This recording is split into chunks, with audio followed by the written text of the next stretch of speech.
puts your car right on the money, providing you with a hassle-free online option to sell your car for more. And right now, GimmeTheVin.com's big cash giveaway. Gimme the VIN is giving away $25,000 in cash every month. There are 2 ways for you to win. Get 250 chances to win with your mail-in entry, or 1,000 chances to win if they buy your car. GimmeTheVin.com wants to buy your car, whether it's your daily driver, a pickup truck, an SUV, a minivan, and now with the GimmeTheVin.com big cash giveaway.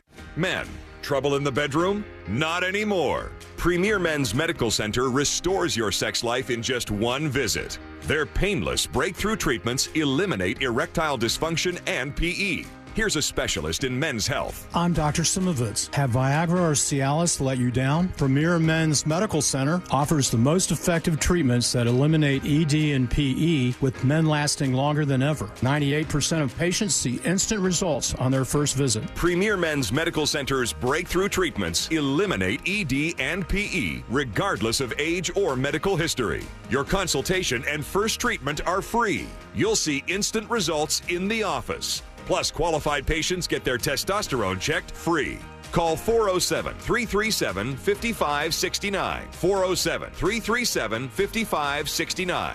To restore your sex life in just one visit. Call now. 407-337-5569. Kevin, why is my auto insurance so expensive? I need to switch because my company raised my rates again. I hear you, Jay. I had the same problem, but then I called Acceptance. They saved me hundreds on my car insurance. Really? Yes, Acceptance was great. They did all the work comparing different plans and found me the best payment options that fit my budget. Do you have their number? Sure do. 800-606-7049. 800-606-7049. Why pay more for auto insurance? Acceptance Insurance has offices in your neighborhood, and one call to Acceptance could save you up to 30% on your car insurance. 800-606-7049. Let Acceptance shop for you. By comparing and finding the best rates, you could save up to 30%. 800-606-7049. 800-606-7049. Restrictions apply based on Q1 2024 study of Acceptance Insurance customers who reported saving when they switched. License number L012294.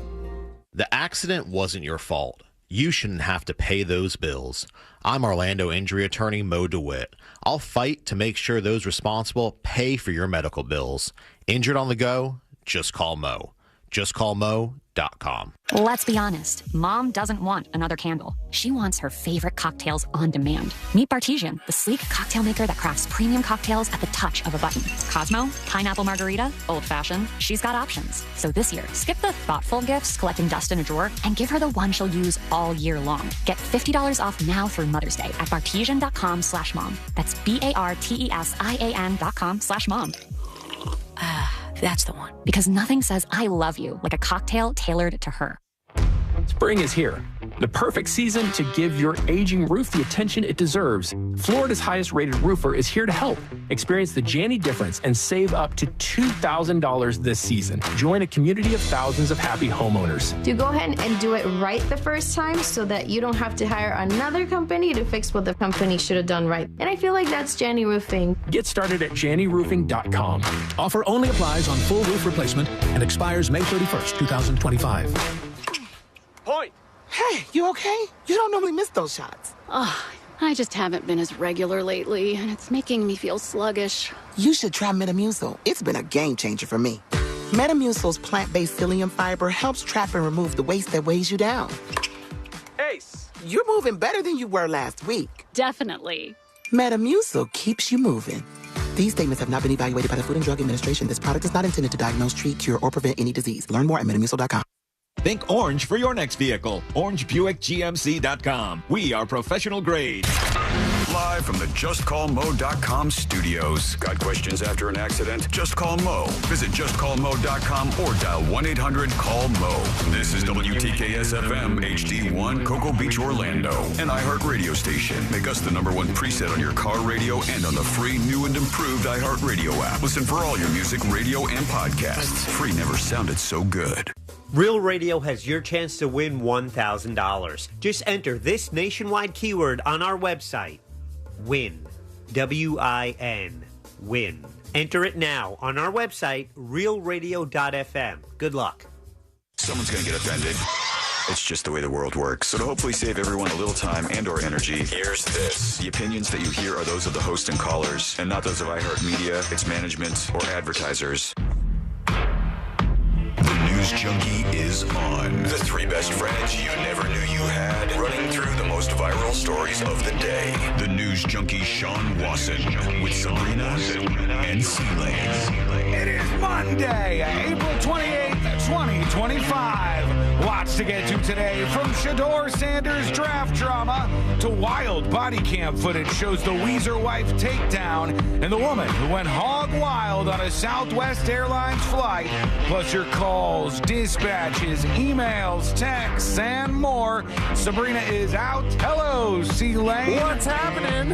Hello to you, Josh. Good morning. And hello to you as well. You can join us today. Send us what we call a dispatch. Go to thenewsjunkie.com. Hit record on your first dispatch today. You can also watch the show on twitch.tv/thenewsjunkie or youtube.com/thenewsjunkie. Your message is rolling right in the studio in real time.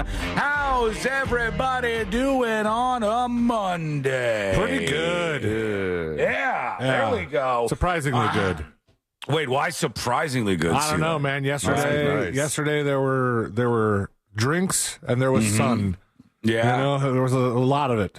Yeah, but you didn't mix the two for long. Did you go to other parties after Sabrina's birthday party, or maybe you don't know? Day full of parties. I had things to do, man. I mean, it sounds like you've got a busy social schedule. I'm just asking questions here.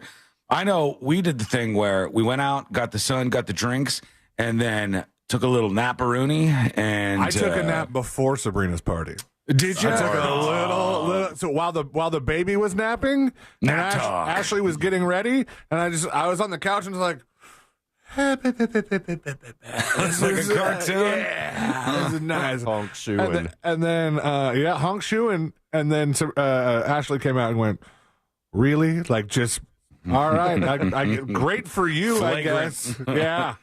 Well, we got a lot to get into today on a very busy Monday as per usual. Let's start off as we always do. Let's put our ears to the ground, our fingers on the pulse. Let's see what's happening in this great big wide world of ours. And we go to Sunday morning on CBS, which is usually like a mega chill program. Have you guys watched CBS Sunday morning? Yeah, not usually.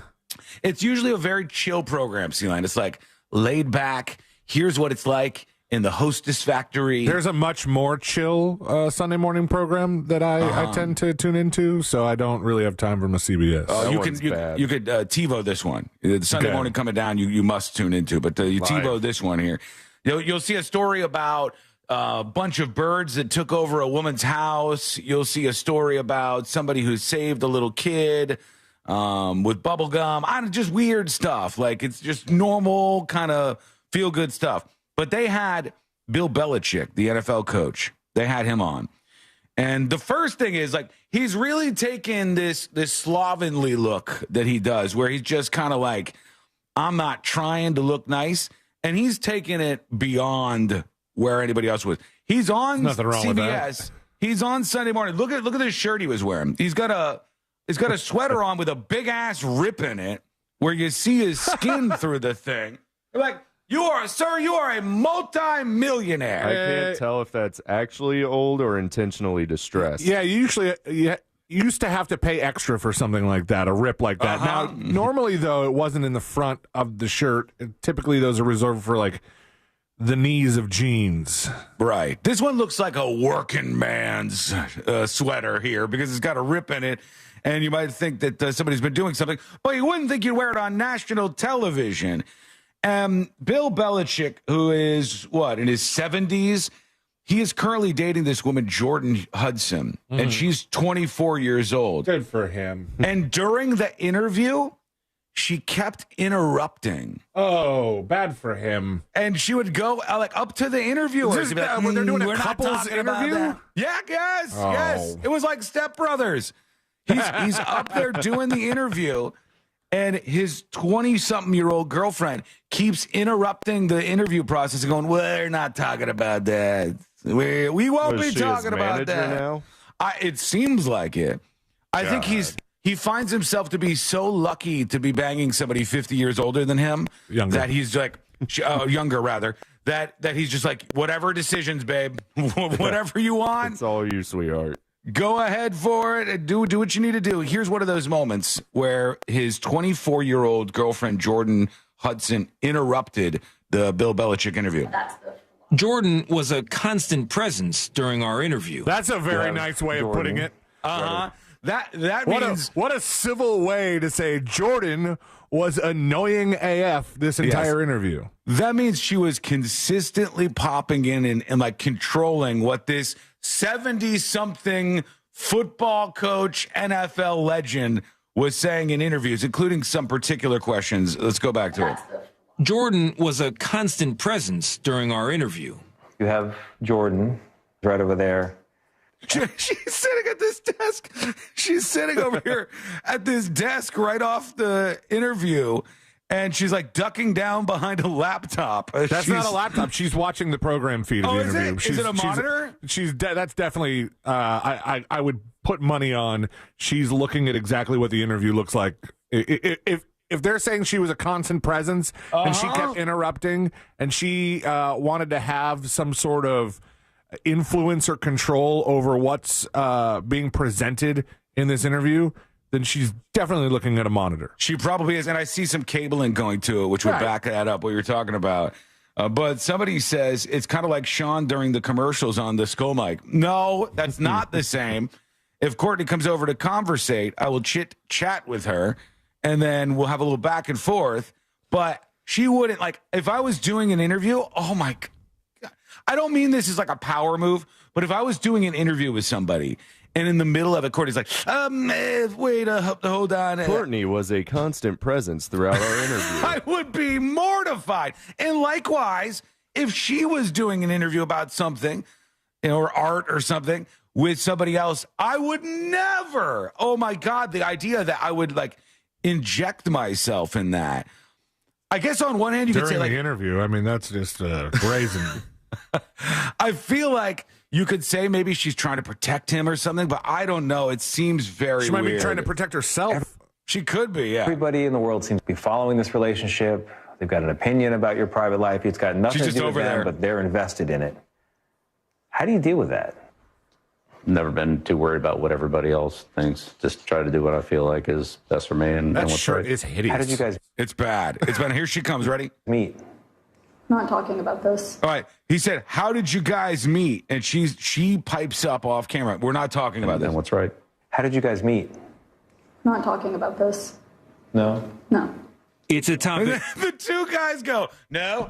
Okay. She said no, guys. She said no, we're not going there. It's just, I don't know. I think I would be mortified. But They both then again, really like the Navy, huh? I think there's something about a man in his like 70s or 80s. If he is having sex with a young woman in her 20s, they'll just let him do whatever. The billionaire guy that Anna Nicole Smith was banging, did you see what that guy subjected himself to for like a decade, man? I don't know. However long they were together, he'd be in a wheelchair just like, yes, I'm happy to be here. It's very Montgomery Burns vibes, right? Like, first of all, doesn't everybody sort of know how they met? Like, didn't they meet on an airplane or something like that?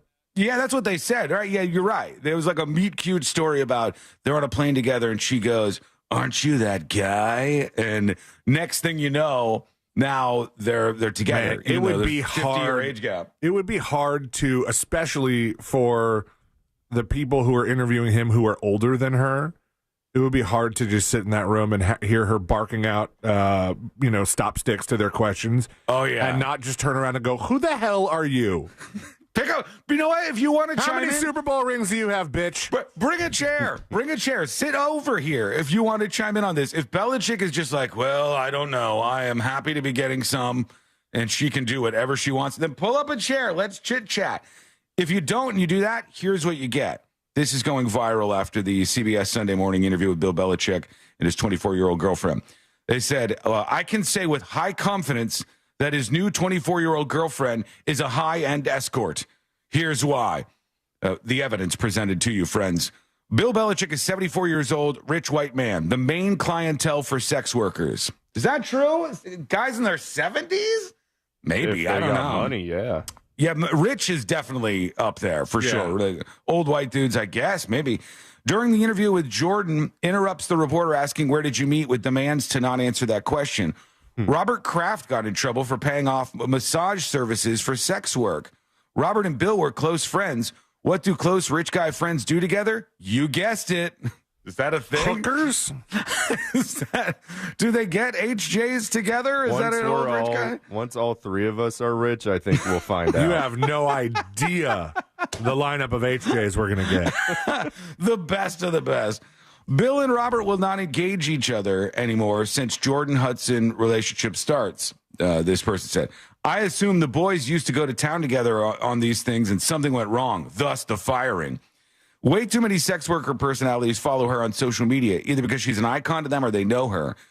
Bill calls her my creative muse. Common language sex workers tell their loved ones to call their partners. And posting photos like this where the other person is not aware a photo is being taken, plus a fancy meal, is sex worker photography 101. What, dude? I don't know, man. Let's scroll down. What's the fancy meal here?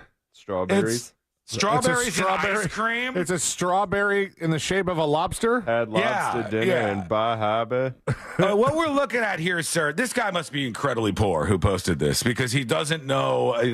This is a couple of strawberries in the shape of a lobster that somebody did, and a couple scoops of ice cream. Okay, this is not a very fancy meal. It's actually made to look like a fancy meal, which would have been the lobster, but it's not.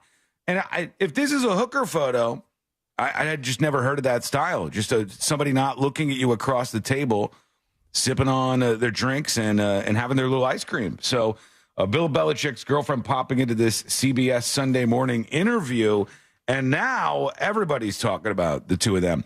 Maybe that's what she does now. Maybe that's her gig, and maybe he wants her to do that. It seems that way.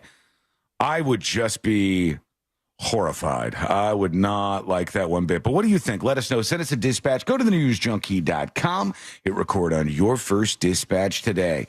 We're going to take a quick break. When we come back, we'll talk about what happened at the box office this weekend. We'll talk about this Shedeur Sanders stuff, all the prank call stuff, the apologies that are now coming out, more drama from behind the scenes there, and a whole lot more on a Monday. That's coming up next on the News Junkie. Real Radio is on Facebook at Real Radio 1041. Sponsored by the law offices of Anajar and Levine Accident Attorneys. Have you been in an accident? Call the law offices of Anajar and Levine at 1-800-747-FREE. That's 1-800-747-3733. What's going on? I hope your drive right now is a smooth one, and it should be on the major highways and roads of Orlando. Looks like no major incident in your way. Of course, your usual delay, I-4 eastbound, approaching both World Drive and State Road at 535, but westbound is clear. East and westbound of the 408 as well. North and southbound lanes of the Turnpike, as well as the Greenway and 429 toll. If you have any incident to report, call our Valvoline Instant Oil Change traffic tip line number 866-676-8477. I'm Brian Black with your report. This report is sponsored by Lowe's. Don't miss your chance to spring into deals at Lowe's. Right now, get 5 select 1-pint annuals for just $5. Lowe's, we help you save. While supplies last, actual plant size and selection varies by location. Excludes Hawaii. Offer valid 4/17/25 to 4/30/25.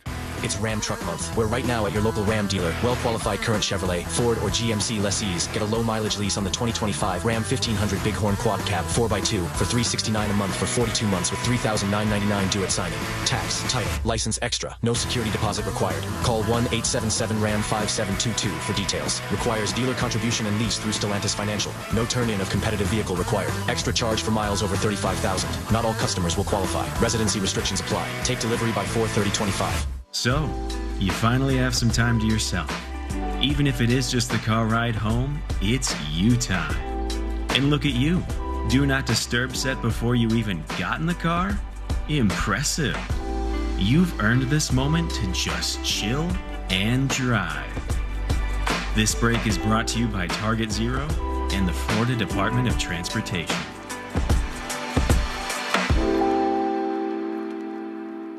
Don't get suckered into the same old free phone game by Big Wireless. There is a better way. Pure Talk, my sponsor, my wireless company, has a better offer. The brand new free Samsung Galaxy with qualifying plan. For $35 a month, you get unlimited talk, unlimited text, 15 gigs of data, all on America's most dependable 5G network. Just dial pound 250, say the keyword Pure Talk for your free Samsung Galaxy with qualifying plan. Pure Talk. Let's go, Mike.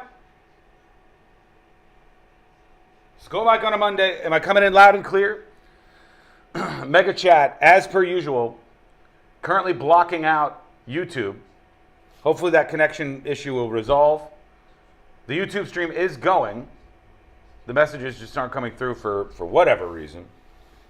So we'll keep an eye on that. I'll try to unconnect, disconnect, and reconnect the YouTube portion of the stream setup. See if maybe we can stop that from happening because it's annoying. Can you hear me?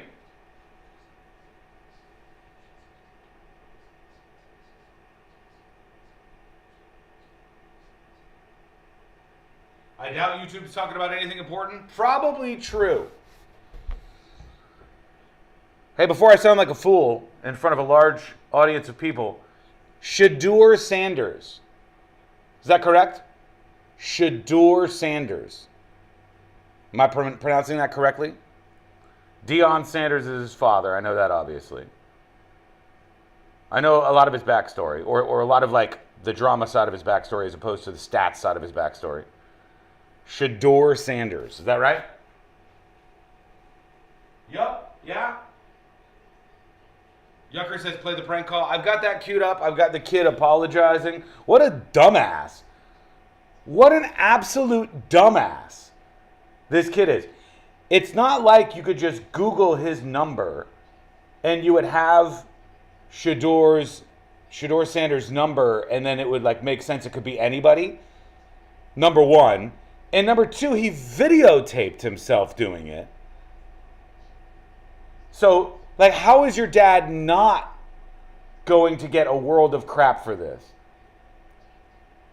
I don't know. I hate that stuff. That's crazy to me. So dumb. Like, if that was your son, you go, what the hell? I've worked myself into this great career here. I'm doing all things the right way as best I can. And then you're out there taking a phone number from my paperwork and prank calling somebody so you can go viral for 5 seconds. I would be melting down on him. I would be losing.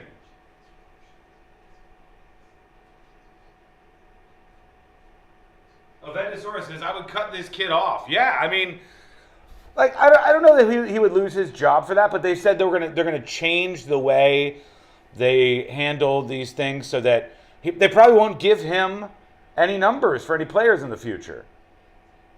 Like, they're going to change the procedures because of his son. That's crazy. I would be losing it. All right, we're coming back.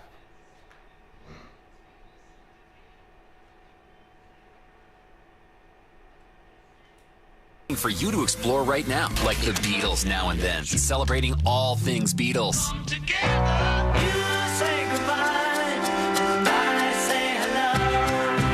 Legendary clips, deep cuts, live performances, and all their solo hits. Listen commercial free. Just open the free iHeartRadio app, search Beatles Now and Then, and make it your next preset. iHeartRadio. GMC Sierra trucks in stock now at orangebuickgmc.com. We are professional grade. Real Radio has your chance to win $1,000. Just enter this nationwide keyword on our website. WIN. WIN. Win. Enter it now on our website, realradio.fm. Good luck.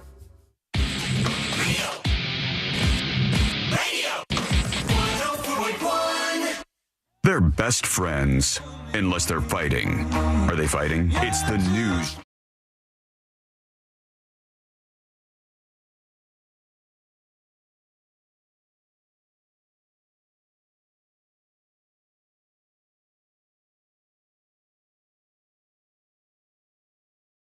Hope you had a great weekend. Hope all is well.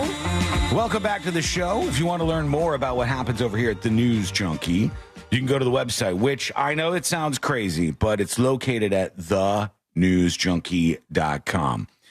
If I was the father of this young dude who prank called Shedeur Sanders, I would be kicking his ass today. I would be absolutely old school belt whooping this kid, as some people have suggested in chat. If this kid was my son, I would be losing it. And let's explain why here. It's a couple of the like TLDR bylines here. There is a player named Shedeur Sanders who is getting ready. Already too long. Did not read. Not listening. There's a player named Shedeur Sanders who's coming out of Colorado, and he was working his way into the NFL draft. A lot of people watch the NFL draft because a lot of people like football. He thought he was going to be drafted in the first round. In fact, he built a draft room in his house and like this whole streaming setup. And it just went progressively sadder as all the picks went on, and nobody picked Shedeur Sanders. His dad, of course, is Deion Sanders, Neon Deion in his day, who was a famed athlete, an incredibly talented guy, who's now gone on to be a fairly successful coach in the college football world. And so this young guy, this quarterback from Colorado, Shedeur Sanders, thinks he's going to get drafted, and then his name keeps getting skipped, and all these other people pop up along the way. And then he finally gets drafted, I think, in like the 5th round. And for those of you who don't know, if you're a big prospect, you're getting drafted in the 1st round. If you're a big prospect, you get drafted in the 2nd round, that's seen as a big letdown. But if you get drafted in the 5th round, it's like they barely wanted you, right? Like somebody said, okay, fine. It's the end of the kickball game. And you got a couple of choices left. And that's where I was always drafted. Samesies, yeah. So I feel for him on that front. And there's a lot of dumb arguments and discussions going on around this. One would be that it was some kind of racist thing that led to Shedeur Sanders not getting picked, which is, I mean... That seems unlikely, I'm going to say. Considering that the 1st round draft and like a lot of the 1st round entirely was a bunch of black football players because... they seem to be more equipped to play football on this level than a lot of the white players do. And that's ridiculous. It's preposterous and ridiculous. And it's a lot of people who they're cooked in the brain. And I hope that they find their way out of this somehow. But that's not, to me, the interesting conversation, because what happened was, you can see Shedeur Sanders got selected by the Cleveland Browns at the 5th round, the 144th pick of the NFL draft. Okay, but that's an unfair number. 5th round. Just say 5th round. He thinks so. Yeah, 5th round, 144th pick. To point out 144th pick makes it sound so much worse, but it's like every team gets a shot each round. Am I wrong? Yeah, no, that's how it works. Yeah. So and there's a lot of teams. Yeah, but they didn't choose him all of those times. And we'll get into some of the reasons why that may have been in just a moment here, because I think that's less interesting again. But I mean, by the time you get to the 2nd round, you're the 30. You could be the 33rd pick, and that still seems pretty damn low. But you're a second round draft pick. That's why 5th round is so bad. Like when you go that far through, that's why that sounds so bad. When there's only 7, 5th is not the best, but it could be worse. Right. Yeah. But what, Josh, can you look this up? Because I can't remember. What do they call the person who's the last person drafted in the NFL draft? It's so mean. I forgot what it was.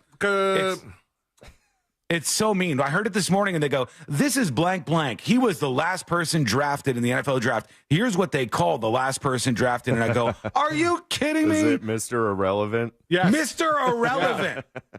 They literally call the last guy drafted Mr. Irrelevant. They've been doing that since 1976. Who is it? Who's the name of the person who got last drafted? It says Kobe Minor. Kobe Minor, I hope you kick ass, buddy. I hope you do better than anybody else in this draft, and I hope you put up the numbers, friend, because Mr. Irrelevant is just mean. I hope you get a chance out there. Well, so Shedeur Sanders. Who was the Mr. Irrelevant that just became a huge player for his team, and it was like he was their quarterback for the Super Bowl, and he was Brock Purdy.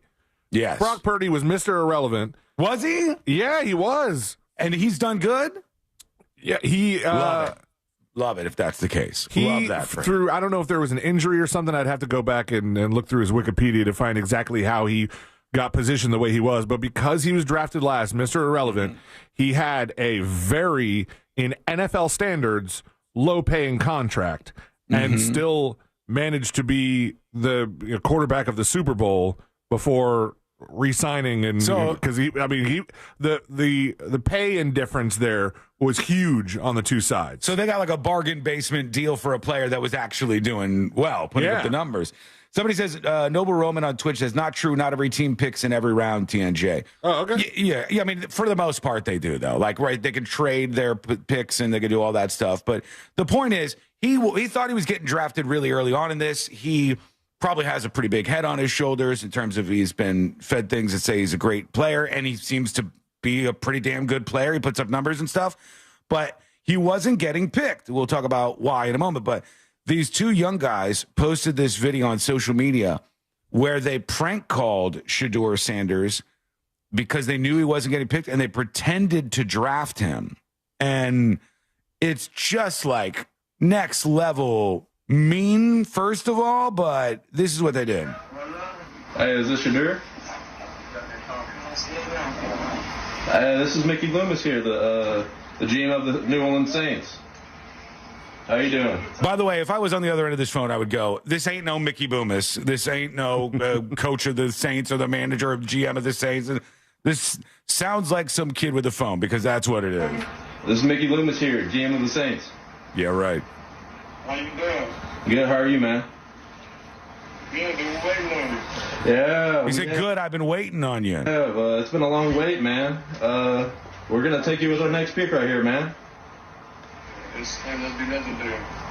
Hey, but you're going to have to wait a little bit longer, man. Sorry about that. They hang up.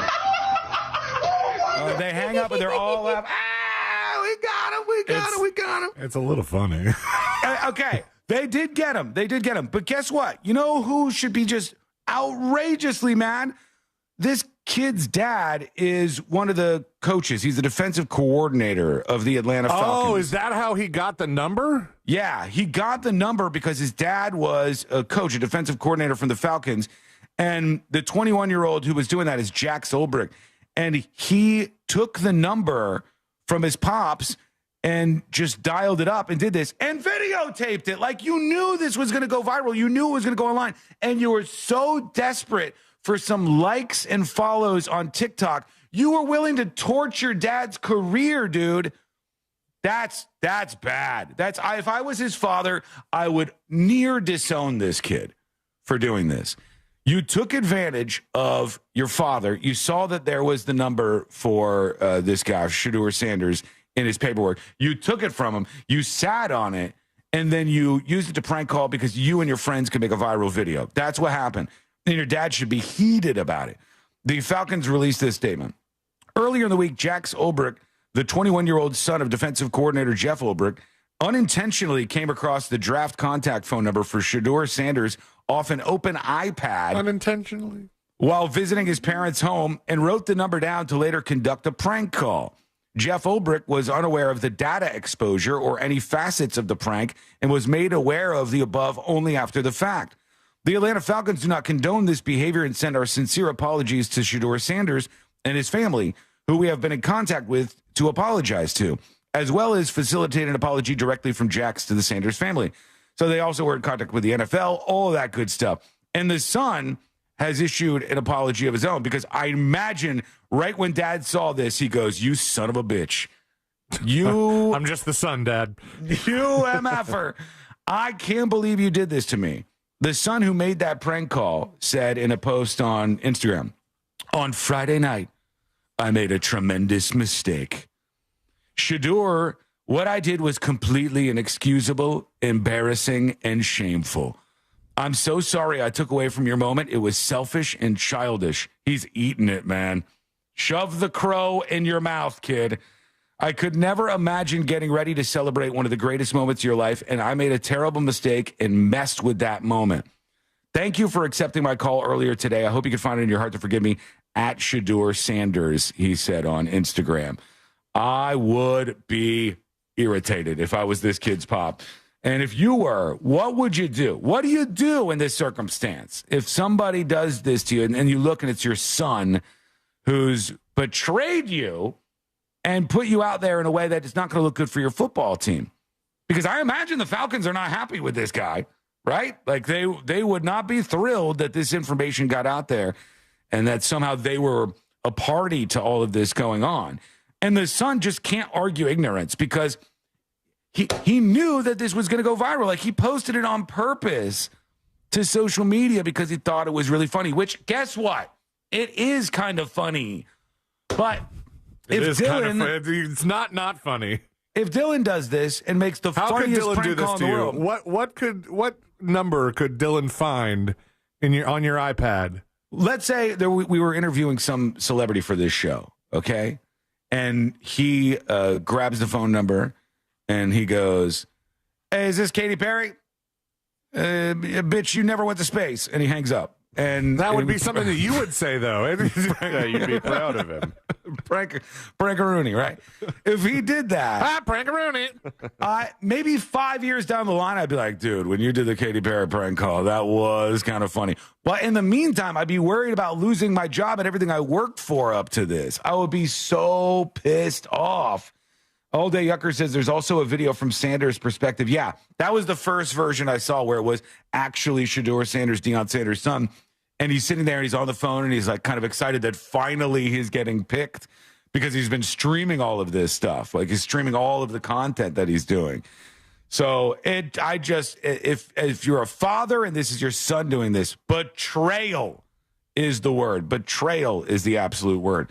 Now, as to why he wasn't getting picked to begin with, this is the best sort of rundown I could find on this. They were talking about this in the draft kickoff show. Here they go. Mike, it was not a shock within the NFL and team buildings when Shedeur Sanders did not go in the first round. I would fairly tell you it is a surprise that he is still on the board at the start of day 3. Philosophically, some teams feel like if you are drafting at the quarterback position specifically, if you think you've got a starter, you take him in round 1. If you're drafting somebody to be your backup, you don't want to do that until day 3. I spoke last night with one general manager who is considering taking Shedeur Sanders today. He pointed back all the way to March 2024 and something that Shedeur's father, Deion Sanders, said on a podcast talking about both Shedeur and Travis Hunter, saying that if So the bottom line was, they're talking about Deion Sanders being on podcasts and stuff, but he goes into a lot of stuff. I'm not going to play this whole 3-minute clip.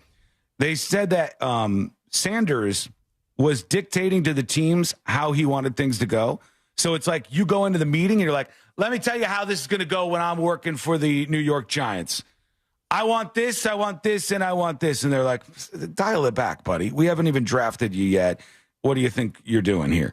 This says throughout the pre-draft process, Shedeur Sanders very much proceeded as if he was dictating to the football clubs where he was going to go rather than how the draft works, which is the other way around. Some of his formal interviews did not go well. An assistant coach told me in all his years, it was the worst formal interview he'd ever been through.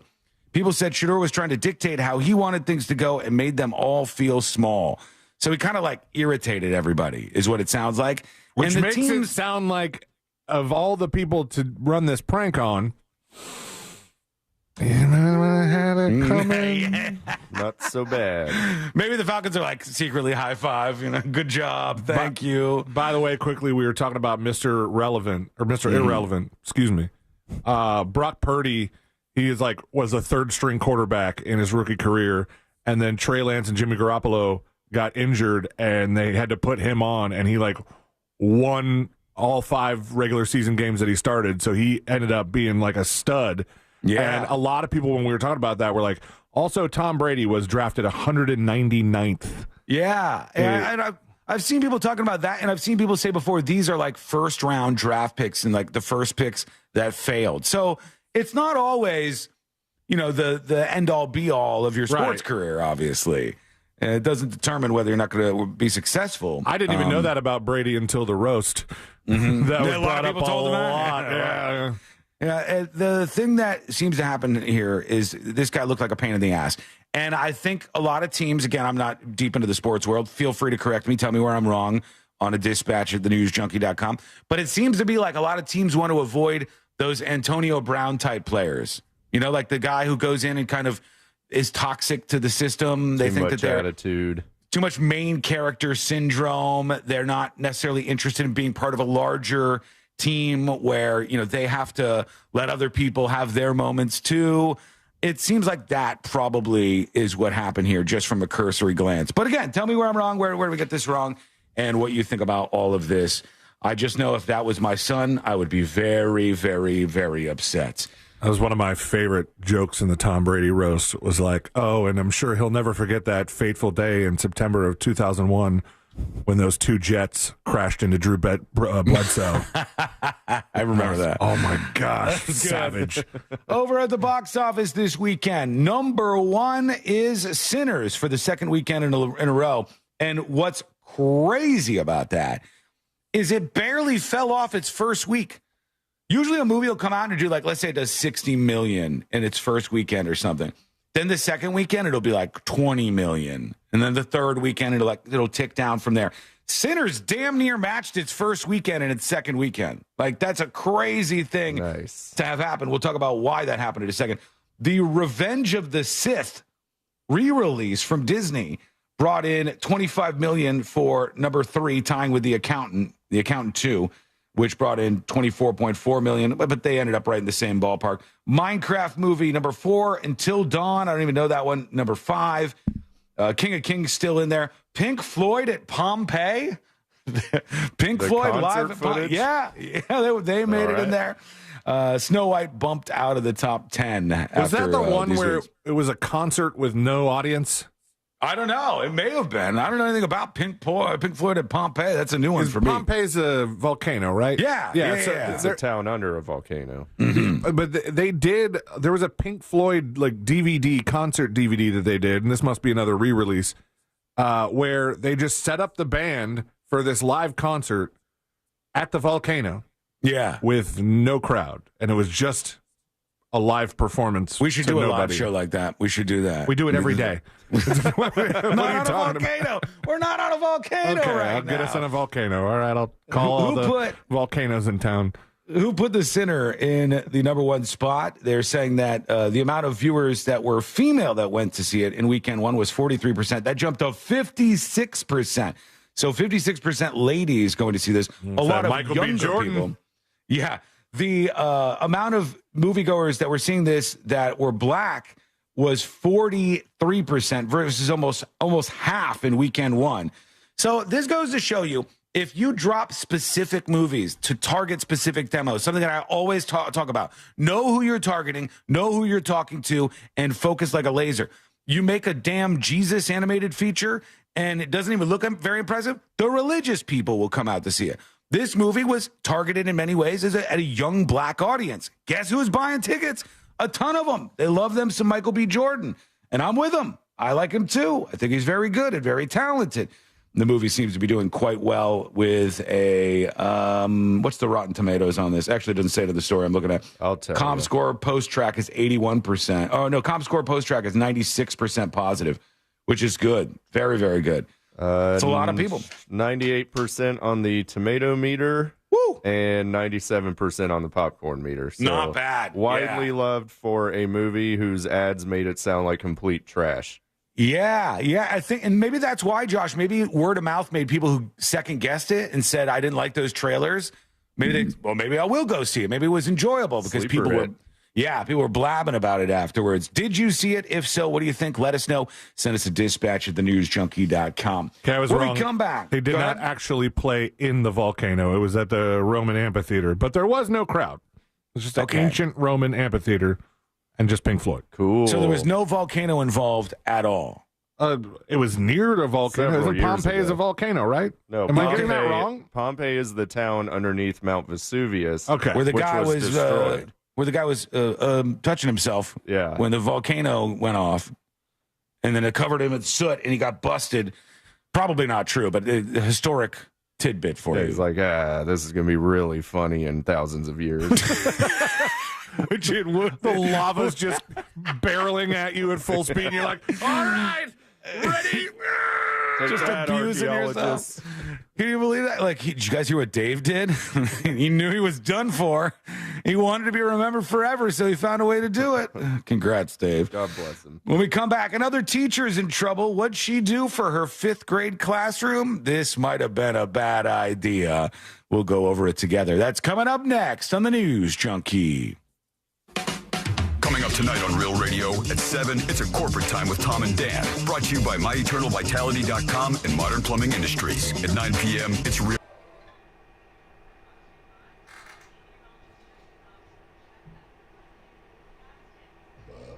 Go, Mike. Skull Mike. Hello, Skull Mike Squad. Right or wrong? If parents have a get-together for their teenage kids and their teenage kids' friends, if the parents facilitate drinking to make sure they're safe and supervised while they're doing it because they think they're going to do it anyways, right or wrong? Parents facilitating drinking for kids in the name of safety, right or wrong? Because if you don't have a kid who's in the teenage range, would not in a second guess how common this is now. You would not guess in a second how common it is for especially like upper middle class to upper class kids. Parents got a bunch of money. They know the kids are getting into this stuff anyways, and they are literally facilitating drinking at parties for these teenagers. Which to me is kind of crazy and a big risk. Aventasaurus says, I let my teenager try my drinks. That is, to me, totally different. Like, take a sip. Most of the time, they don't like it anyways. That's a rite of passage as a parent with a kid. You kind of let them know what's going on and what you're doing. And most of the time, it turns them away from drinking. Like, when my dad did that, I'd have a sip of his beer, and I'd be like, ah! But having a party, and it's not just your kids. There are other kids there, too. And you go, if we don't do this, they're going to drink, and they're going to drive, and one of them will die. So it's just like cell phones in the school with the kids. Like, it's in the name of safety. We must buy high noons for our teens so that they can have the party that they're looking for, but we can make sure they're safe. That's the most important thing.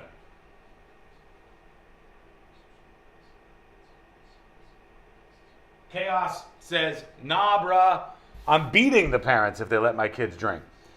Yeah, I would imagine a lot of the other parents, if they weren't on board, would feel that way. Like, wait, hold on, you did what? You did what at a party with my kid? Especially you got kids out there, if they're drinking and then they end up having sex with each other. Now you got a nightmare. A recipe for teenage pregnancy, I tell you.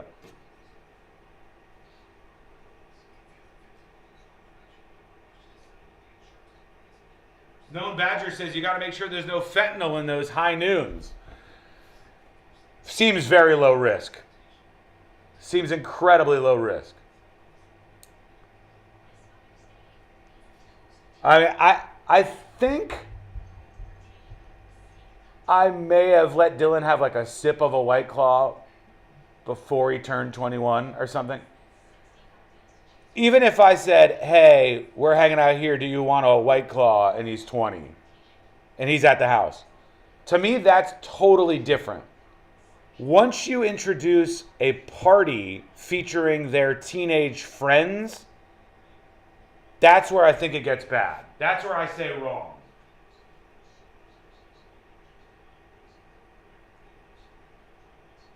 I've been reading a lot of books. Nerd alert. About the 16th century in America, and one of the most insane things to think about is for hundreds and hundreds and hundreds and hundreds and hundreds of years, people didn't really drink water.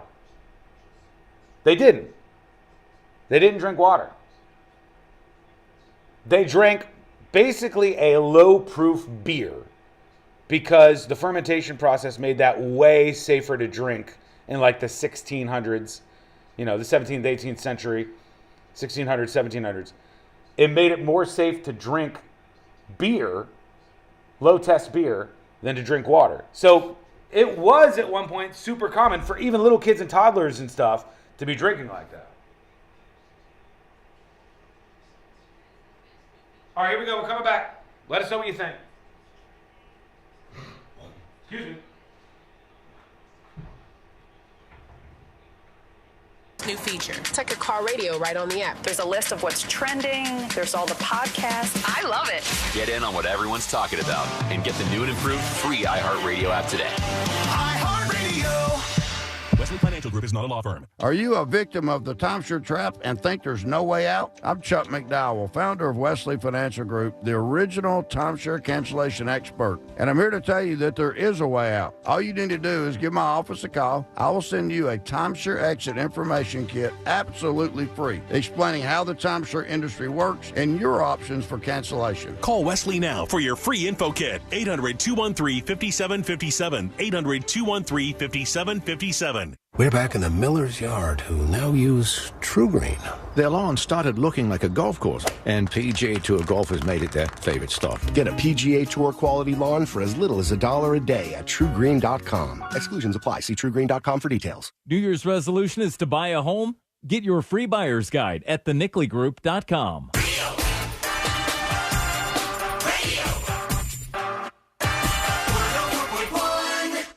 Like a car crash, you can't stop listening to. This is the News Junkie.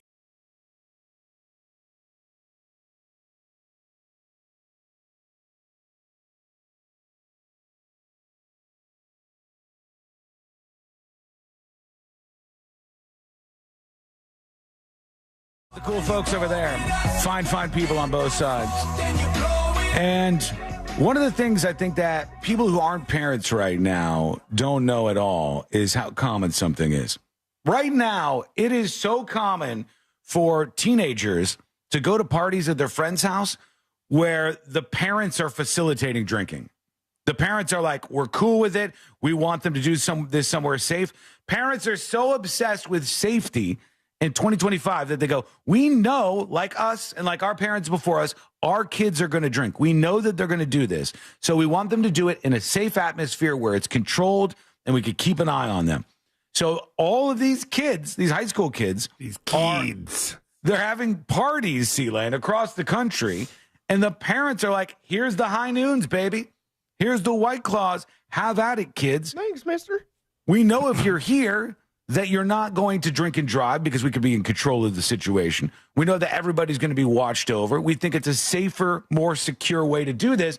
And many people look at that and go, that's nuts. That's absolutely nuts. Like, my parents would be so upset if I was going to a party where the parents were facilitating alcohol when I was a teenager. They would have been losing their minds about this. But it's just more common now. It's a much more common thing to do. And it's not unheard of.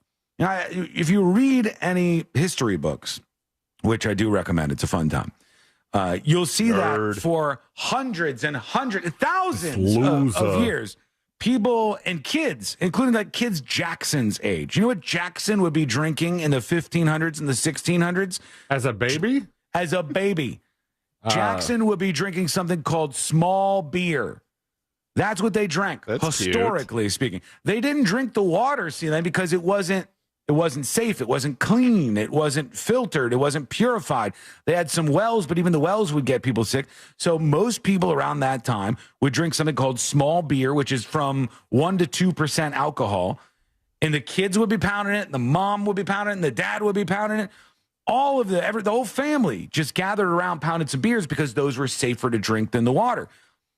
Maybe culturally it was just different then. It was the safety thing. But now it seems unheard of. You don't want this stuff happening, which leads us to this from NBC News. A Texas mother who officials say took alcoholic Jello shots to her child's, now here's a problematic word, elementary school. Oh, that's going to be a problem. Yeah. She took alcoholic Jello shots to her child's elementary school Christmas party. She's been arrested. Teresa Isabel Bernal is her name, and she was the one who just wanted to party a little bit. That's it. It wasn't a big deal. She just wanted to have some fun, and she brought him to this 5th grade classroom party. Let's see what they say here. Teresa Isabel Bernal was charged with injury to a child in connection to a party. This happened around Christmas, but it's coming out now.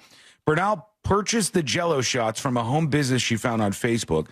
The shots were laid out on a table along with treats students had brought to share in the cafeteria. 15 students consumed the shots, and all of them got plastered. Nice. All these little 5th graders like, Jello shots? One student told police he vomited twice at school that day. Another student said he passed out at school after consuming the Jello shot. They're lightweights, though, because, they're new in the whole drinking world. One student reported that he had 6 Jello shots and got dizzy. When he returned to the classroom, he, quote, got dizzy and fell and felt like he could not get back on his feet. So they're just absolutely hammered in this woman's classroom. She said, the lady, for her part, she did not know the shots contained alcohol. Pause.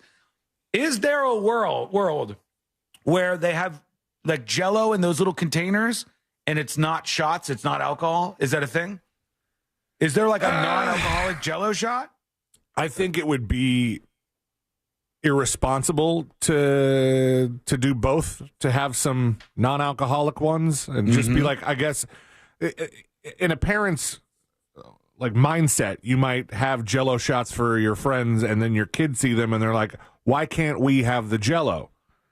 And then like, all right, fine, we'll make you some Jello. We'll make you some virgin Jello shots so that you can participate with the adults. But then now you just have a bunch of Jello shots. Have you marked the ones that are good for the kids? Are we taking the wrong ones to school? That's the problem. And I think like Jello shots, like if I see Jello in one of those little containers, I am just thinking that it has alcohol in it, just by default. In a 2-ounce souffle cup with a lid. Is what you're normally thinking of right now. It would be like giving a classroom of 5th graders fake martinis. Even if they're fake martinis, what are you doing? We're like simulating drinking for them. It's still not a thing you should do. But I mean, there are drinks that are for maybe adults that don't drink very well, or just drinks for adults that are like I said yesterday. It was a hot day out. Sometimes you want to have one of those like daiquiris or something, and a kid sees that and goes, well, that looks delicious. Why can't I have a daiquiri? I want one too. Enter the virgin daiquiri. Right. But I mean, many times if that's a thing that's offered at a hotel pool bar or something, or anywhere else, it's served in a different container, so you definitely can't mix the two up. Yeah, they said when questioned by a school district police officer, the teacher said she did not know the shots contained alcohol. She did concede they tasted different. She said she discovered the shots had alcohol only after children consumed some of them. A teacher told police that 2 other teachers tried the shots and said they believe they contained alcohol. The teacher tried one herself but couldn't tell because of the flavor. The teacher had to do a little tester, huh? Well, give me this Jello. Let me see what everybody's going on about here. The teacher took the kids back to her class and said, hey, whoever had one of those Jello shots needs to go to the nurse's office. The entire class, save for 4 kids, left immediately and went to the nurse's office because of this. So, in a little trouble, she said she was not trying to facilitate the drinking for the 5th graders. But was she still in the wrong? Let us know what you think. Go over to thenewsjunkie.com, thenewsjunkie.com, and send us a dispatch right now. In fact, let's work in a couple of those. Let's see what you're doing here on a Monday. Here's I'm Not a Hippie. It's going to school us a bit on what's going on with the NFL draft stuff. That's welcome. Here we go. All right. In my opinion, this kid knew the magnitude of calling Deion Sanders' kid on draft day, knowing that Deion Sanders himself was drafted by the Falcons and is beloved in Atlanta and throughout the organization. Now that the kid that works for the Falcons, and if they was even thinking about drafting him, you took that moment away from him. It's more than just a prank, man. That's sick. I mean, you don't do stuff like that just to get a couple laughs on the internet. You try to take this kid moment away from him. People are big on that. Hippie out. People are very big on almost like Kanye, Taylor Swift. You took this moment away from this person. And unlike so many other things, you can't give a moment like that back. You prank called, in this case, Deion Sanders' son, Shedeur Sanders, and you told him pretending to be from a football team. I don't even think he was pretending to be from the Falcons, actually. He said another the Saints, team. I believe. Yeah, he said the Saints. But still, that would have been the moment. That covered his tracks. Yeah, that would have been the moment where he thought, oh, my God, this is it. I'm going to be on an NFL team. But it wasn't at all. It did not work out. Here's Chaos chiming in on the same thing. What's up, junkies? Happy today? Hey. Josh, you're looking excellent today. You too. Hope you have a great day. C-Lane, you got a dad glow going on. Looking great. Thank you. Hey, Sean, how you doing? Wow. So the Sanders son, I'm gonna say Sanders son issue is, in my opinion, and some of the interviews and stuff I've seen from other athletes, is that he was too full of himself. The games that he did play against big teams, they lost and struggled. He had some problems, just I think image-wise. For instance, I don't know if you guys saw who was the first draft. Cam Ward, is that who it was? I think it was the first draft was Cam Ward. It was Cam something. And there's a video of Shedeur Sanders interacting with Cam Ward, and Shedeur Sanders comes up to him. He's like, "Hey man, you want to get in the studio and collab and make a song?" And Cam Ward looks at him. He goes, "I play football."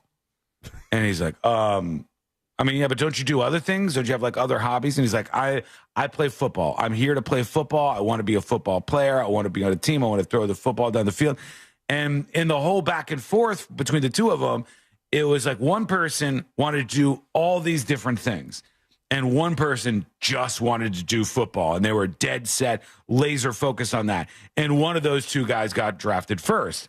I don't think those things are unrelated personally, right? I think there's something to that. They beat some of the smaller teams, no issues, but realistically, they didn't really show out or do anything that was immeasurable for him to be drafted in round one. It's also, the teams don't want to have to deal with Dion, because Dion's going to do what he thinks is best for his kid, which is, I understand that, but also, your son's not you at the same time. So, yeah, I mean, he's got problems. He's got issues. He's got some things that he was dealing with. I still think it sucks that they would prank call him. It's tough because it's funny, and I think it sucks. I think both of those things are true. If it was anybody in the world, you would think it was funny. If besides anybody in the world, it was somebody that you loved and cared about, you'd be like, that's not funny at all. That's the dice up there. Like, if it's somebody I care about, I'm not finding it funny at all. If it's somebody that I don't know, hilarious, because you pranked them, you got them, and you got one over on them. When we come back, there was a situation on a Southwest Airlines flight we got to talk about eventually. I don't know. Maybe people are eating, so we might have to work that around a little bit. We got the report on There's that DC. always somebody eating. True. Blackhawk passenger jet crash. That is coming in. And I can't wait to talk about it. In fact, I think we'll do this next. The body cam footage from the wife of the bassist of Weezer has been released, and it's so great. The story just got so much better. And if you don't know about this drama, let's dive into it together, because that is coming up next on the News Junkie. Your chance to win $1,000 in your hand is minutes away on Real Radio 104.1. Brought to you by Mills Air. What's going on? I hope your drive right now is a smooth one, and it should be on the major highways and roads of Orlando. Looks like no major incident in your way. Of course, your usual delay, I-4 eastbound, approaching both World Drive and State Road at 535, but westbound is clear. East and westbound of the 408 as well. North and southbound lanes of the Turnpike, as well as the Greenway and 429 toll. Go, Mike.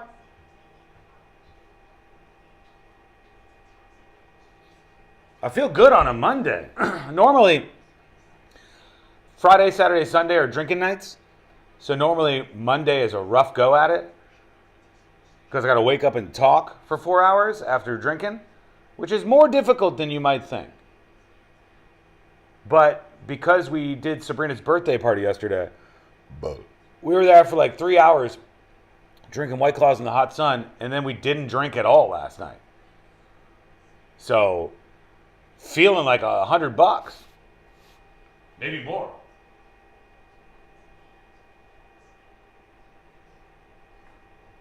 My favorite thing about this Weezer wife, the wife of the bassist of Weezer, this story, my favorite thing is, I guess there's just a phenomenon of rich women in Los Angeles who are just getting plastered during the day. Just hammered during the day. Because she I don't know what she was on, I'm not here to tell you, but she had to be high out of her mind when this all went down. If you don't know the details on the Weezer wife bassist Blastum story, we're going to get into that in just a second here. And we'll have all the body cam footage and all that stuff. Just beautiful stuff.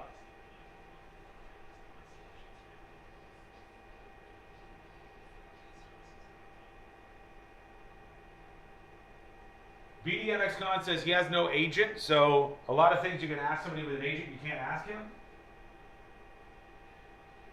Oh, you mean otherwise an agent would have been handling the phone call? Is that what you're saying? Like, otherwise an agent would be the one who would take the call to determine whether or not the draft pick was, like, going through? I don't blame him. I don't think I would have an agent either. I've never had an agent in my radio career at all. I know people who always have agents. But why am I giving 10 to 12%, maybe 15% of my salary away to some person who, in my opinion, isn't really doing that much money or isn't doing that much work and only does it every 3 years? I can do that myself. I can negotiate better than most of these schmucks that I meet that do this. Why on earth would I want to pay somebody a percentage of my salary to do that? In the sports world, it's probably a lot more complex, but I'm sure Deion Sanders has a pretty in-depth knowledge about that. It can help him out. Why pay somebody else? Chaos says, I think that's just a rich woman thing, Sean. My customer was either still drinking from last night or starting today at 9 a.m. Rich ladies, man. Just made in the shade. Now, I know the wife of the Weezer bassist who got in the shootout with the cops. It's a lot. I know she had a medical procedure recently, had like a hysterectomy within the last couple of weeks before this happened. But she was out of it. Hammered. Middle of the day. Out of it. That's what they're doing. California sober. But they're on shrooms, or they're on pills, or they're on whatever else. No alcohol on Mondays, Wednesdays, and Fridays. Only Xanax on those days.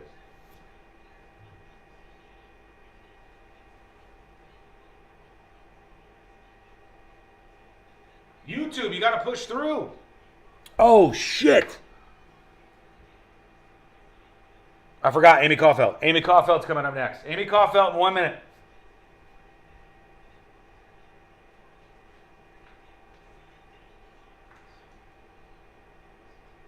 Food, games, and fun at the hottest new spot in town. Visit crustyard.com and follow us on social for details. See you down at the yard. So, you finally have some time to yourself. Even if it is just the car ride home, it's you time. And look at you. Do not disturb set before you even got in the car? Impressive.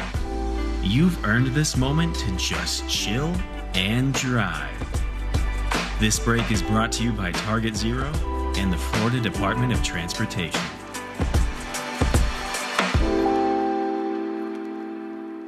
Do you have AC needs? Turn to the experts at Carrier. Go to millsair.com. Portions of the following program were pre-recorded.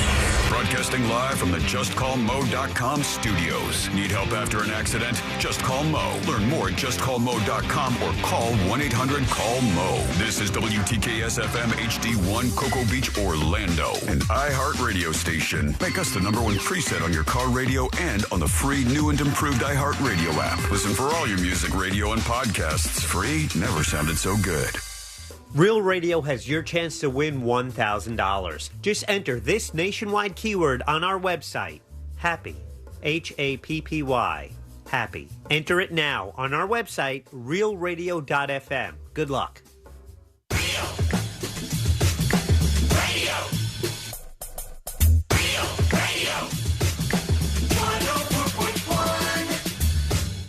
Forever at the crossroads between viral news and total chaos.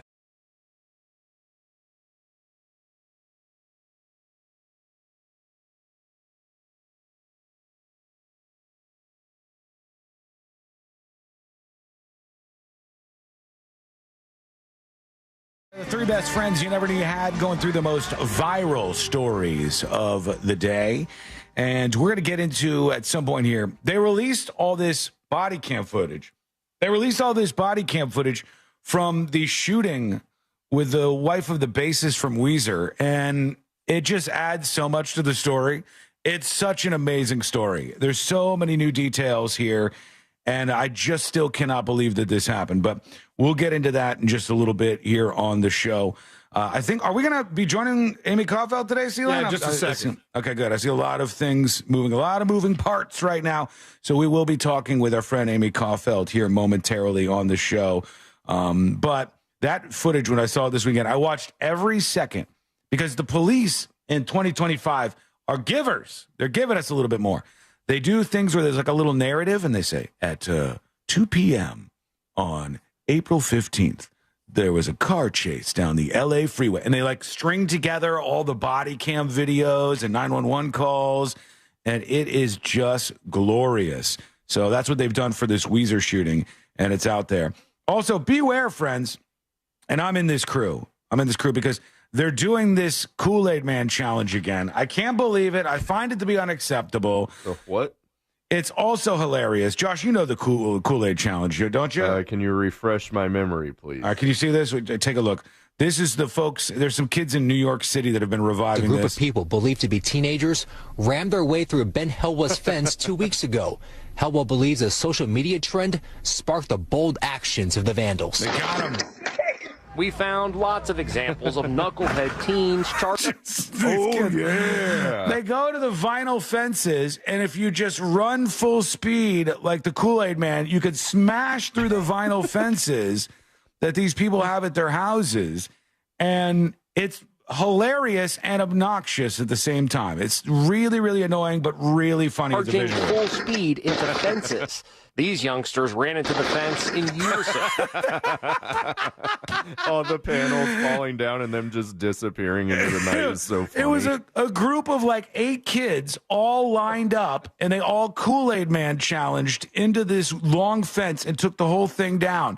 You little monsters, how dare you? Into fences. These youngsters ran into the fence in unison, resulting in thousands of dollars in damages. I was just in shock because, once again, like, these kids ran through the fence. They fled the scene. But, like, are the kids even okay? The online trend. That's what he's worried about? You're worried about, are the kids okay? No, he's not. Kiss my ass. I don't care if the kids are okay. They smashed through my vinyl fence. Now I got to call up some company, get them to piece together the parts that are all broken. I'm going to try it. And you know what? Again, funny, but please don't try it at my house, Josh. Please don't. You're the try only guy here. with a vinyl fence that I know. No, I think, see, I know you have a vinyl fence. I do. I have a bunch of vinyl fencing. He's got a long fence. It's beautiful. It's long as can be. So I think that's going to be right for you. Just absolutely perfect. Okay, we should have our friend Amy Coughel in just a moment here on the show. I think we do. Is she ready? We do? She got Amy, the thumbs are you up. there? Yeah. I'm here. There she Alrighty. is. Amy Coughel from Fox 35. Hey, Amy, how are you today? Hey, I'm good. Oh, sorry. It's technology is very it's difficult. It's challenging for me. So thank God I have Casey here to help me. You're good. You sound good. You I look tried great. to make it easier on her and easier on all of us to have It the was same. asking for a passcode, and I didn't know what the passcode was, and it was very, I don't know. It was confusing. Oh, we would tell you the passcode, but we accidentally chose a really offensive passcode, and now we don't like to share it with people. And yeah, so unfortunately, we'll have to get you in another way here. Busy weekend, Amy? What was happening with you in your world? It was busy weekend. We were in Miami this weekend for the state finals for water polo. Both the boys and girls teams from Seminole High School made it, so it was really exciting. So we had a big send-off on Thursday. They played the first game on Friday.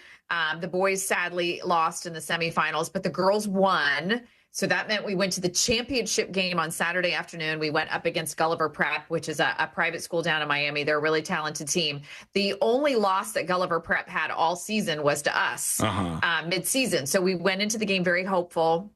We only had one loss all season as well. And we played great the first half. If the game had ended after the first half, we would have won. But you know what? It doesn't work that way. So we had to play the second half too without our star shooter. She got what's called, in water polo, they call it getting rolled. If you get 3 ejections, you get rolled, which means you're excluded from the game. And so we lost our star shooter. She's the best shooter in the state. And so then the second half sadly meant we got a silver medal. But that's okay. It was still awesome. That's really impressive, though. It's still a massive accomplishment. But my drama-loving mind tells me, What was she getting ejected for? What do you do in water polo that you get in trouble for? It's, you know what? It's kind of ticky-tacky. They just have very strict rules about what you can do in the water. And so one of the calls, I mean, you're asking me who's biased, but one of the calls I thought was BS, but it was she basically had her arm up on the other player's arm as that player had the ball in her hand.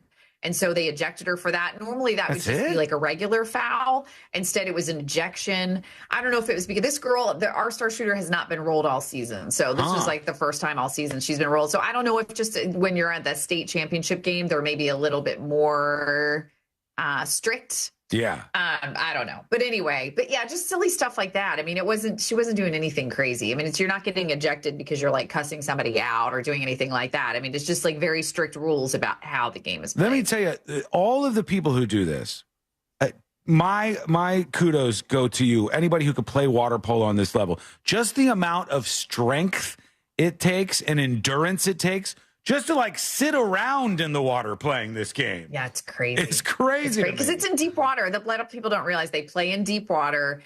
You don't touch the ground. Even when you do the swim off, you're not pushing off against a wall. You are literally in dead water, and you have to swim as fast as you can from dead water to get to the ball. It's kind of like a tip off in basketball, similar to that. Crazy. It's the strength these ladies and young men have it's amazing. They're super talented. Yeah, very, very impressive to see. Well, what's getting your attention this morning? Any stories that really stood out today? Yes, you guys, so much breaking news this morning. So we started with the Clearwater ferry crash, which I'm sure you guys have been talking about. So this is a ferry that was going back and forth to like a sand sculpture event. And a boat hit the ferry. This happened around 9 o'clock last night. Hit the ferry. There were 45 people on the ferry at the time. At least 6 people injured. 1 person died. The boat that hit the ferry then left the scene. So it's kind of bizarre. I mean, you don't hear about that a lot, like a sort of like a hit and run. You would think that the boat would have been hit and run sounds harder.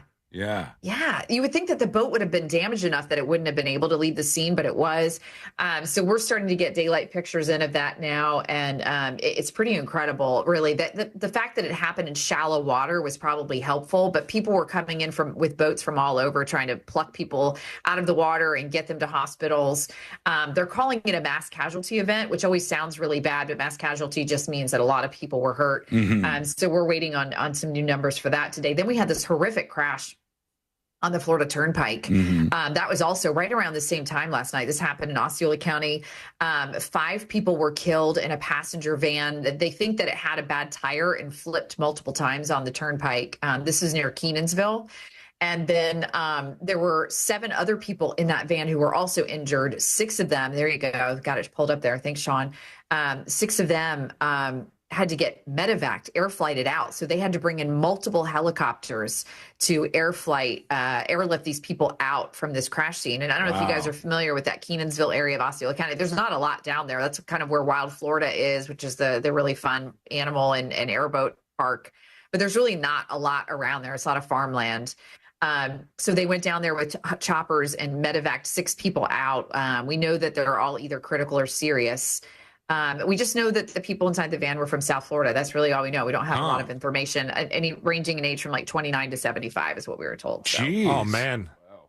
No, somebody must have been flying. I mean, I guess that would have to be the case. Yeah, but if you blow a tire out, well, then the other thing too, and I always think about this, if you're in a big passenger van, right, and there's 13 or 14 people inside of it, are you wearing your seatbelt? A lot of times I feel like people have this like false sense of safety when you're in a big van like that, or like you think of it kind of like when a school bus, thing. A lot with a school bus, I don't even think they have available seatbelts in those things. That's true. No, we never did. Certainly not growing up. We never did. No. But, I never felt unsafe on those buses. And yeah, you haven't lived. Sort of, I guess not. That's the way to do it. So I don't know. So we're hopefully get some more information today. I don't know if they had seatbelts on or not, but I just wonder by how bad the injuries were, if it's possible that some of them didn't. Yeah. I don't know. We're still waiting to find out. And then we just had this breaking news. This was a breaking news kind of morning. There was a student who was hit and killed crossing the street in front of Oak Ridge High School this morning. which is just heartbreaking. And we went live to the scene of that. This is in Orlando. A busy road. There was a Dodge Charger on scene that apparently hit the student. That driver did stop, and the student did not survive. It's just the worst, you guys. The backpack along the fence line, and the shoe in the street, with the laptop sticking out of it. Real bad. It's just absolutely heartbreaking. So our prayers go out to the folks at Oak Ridge this morning. I mean, you can just imagine there's just a couple weeks left in the school year, and just how devastating that is for those kids and parents and teachers and faculty. So it was just a rough morning. Yeah. Amy, there was something that you guys had on this morning that kind of irked me a little bit.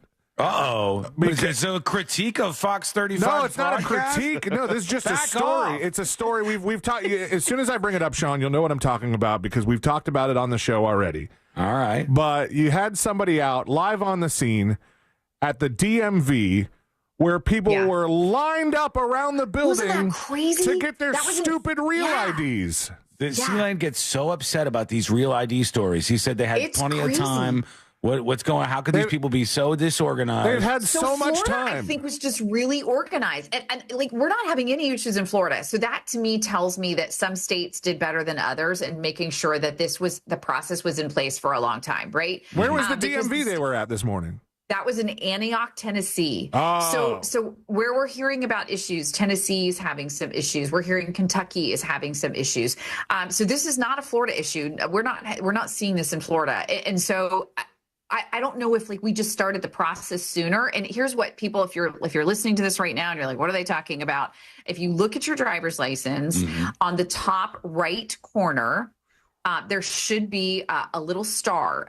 It's got yellow around. Yellow I think circle with a white star. I don't have my license with me, but is it yellow? Is the star yellow and then there's white around it, or is it vice versa? The star is white and it's a yellow circle.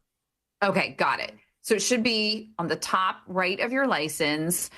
You should have gotten it the last time your license was renewed. I think in the state of Florida, you have to renew every 10 years. Is that right? Years. Every 8 years. Every 8. And okay, every 8. They started giving these real IDs out January 1st, 2010.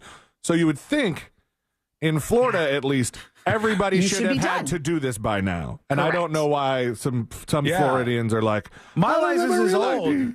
And as old as my license is, I still have a real ID on there. And and you should. It's crazy. And I don't know if other states were just really slow about implementing this, or I don't know. And now they're asking for extensions. Well, it's about time that Florida got this W then. Woohoo! Yay, Florida. But I think next Monday is the deadline. And if you have a domestic flight booked and you don't have that on your license by Monday of next week, that means you cannot fly unless you have a passport, which I'm like, I don't know how many people who weren't with it enough to get the real ID are going to have passports. But I know this. There is a 0% chance that there's not a bunch of people that have this issue come Monday. There's at the airports, it's going to be a mess. Yeah, there's no way that everybody goes through on Monday and they go, "Oh, look, everybody did a great job. We all got our real ID." There's going to be people who miss their flights, who get turned around because no matter how much time they were given, they'll still be in the same position.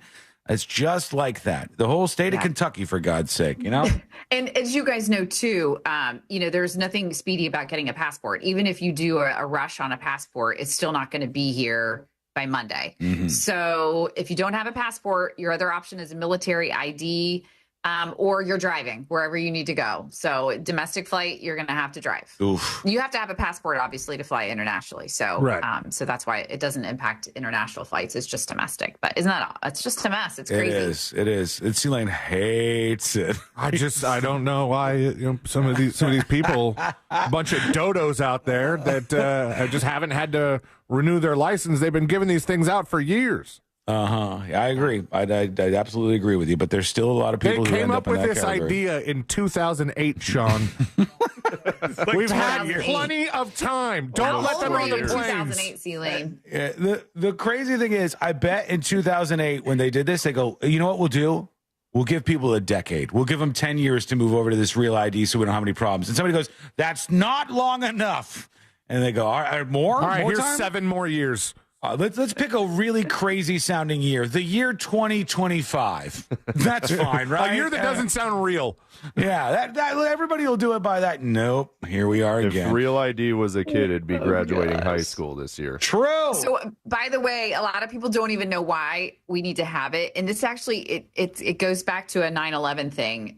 So in the wake of 9/11, this was something that they came up with in order to make the IDs more secure, basically to say that this person has like been validated or checked. Damn. So if people are wondering why, that's why. This would have stopped 9/11? Yeah. This would have stopped it. I don't know. I mean, listen, there's a lot of things that should have stopped 9/11. You know, that's why we have so many changes in place now that that people get irritated by. But there's a reason that we have to do all this stuff at the airport. Curbside check-in, Right. all those curbside bags. Don't get me started on the jet fuel can't melt steel beam stuff, Amy. It's a rabbit hole we'll go down. All right, it's always a pleasure to talk to you. She's the best. Love you guys. She's the most Is Sabrina talented. still celebrating her birthday, by the way? Where is she? Is. Yeah, she is. Last I saw her, Amy, she was I think we had just had a conversation where she was like, the neighbors are pretty cool. Hopefully everything will be fine. And then she grabbed her microphone for her karaoke setup and she's like, "What's up, MFers?" And I was like, I don't know how the neighbors are going to take this. She had a fun pool party, the whole thing. Ooh. Yeah. Awesome. I said you should have invited Amy Coughel. Why didn't you invite Amy Coughel? And she I was in Miami, or I would have been there. I was texting her. No, she had some fun yesterday. I'm sure she's probably a little tired. A little tired. She's tired. Yeah. There she goes. Amy Coughel, Love Fox you guys. 35. Yeah, I love you, She Amy. is the best. Make sure you're going to the website every single day. It's where I start my day. You should start yours too.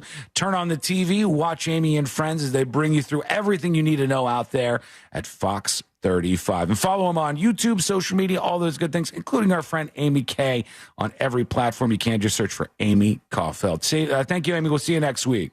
Bye, guys. Love you. There she goes. She's the best. When we come back, we'll talk about this Weezer bassist wife who had the whole meltdown in California and got into a shootout with the cops. It's one of the greatest stories of our time. It truly is. And the new details, the new body cam footage that you're going to hear, you'll hear like the back and forth, some 911 calls and stuff that they've released. It brings a bunch of questions to mind. And I want to talk about this world that we're going to be heading into and give you all the details about the Weezer shootout. That's coming up next on the News Junkie.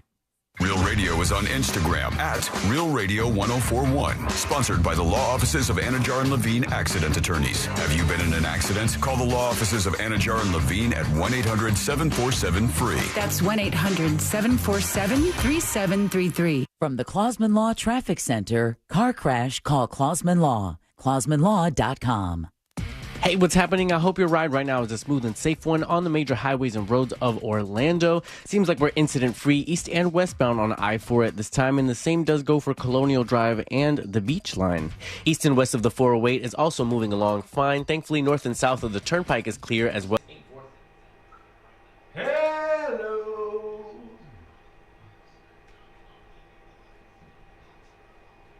Hey, everybody. The lovely Amy Coughel. She is truly the best. Simply the best. She's great. And you should follow her on social media. Folks, check out the latest Secret Show. That was, as always, posted on Friday around 5 p.m. They go live on Thursdays, and then you can watch them or listen to them on Friday. Live on Thursdays on the News Junkie Discord. On Fridays, available on thenewsjunkie.com for Secret Show subscribers. What is Secret Shows, you ask? Well, thank you for asking, Sean. It's a great premium product that you can sign up to on thenewsjunkie.com. It opens up all the features on the website. It gives you discounts towards merch and all sorts of other stuff. You get a promo code for every single merch drop and a lot more. Hi? You want me to mute this? Yeah. Okay. Hang on, folks.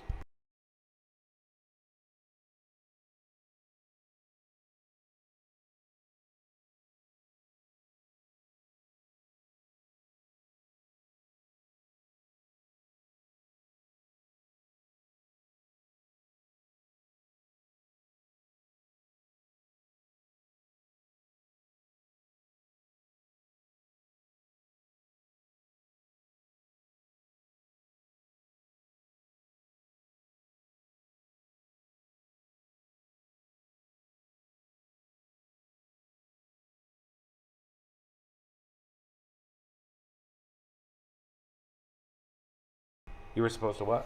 I was supposed to. The microphone's on, just so you know. So you got to stop talking about pull-locks.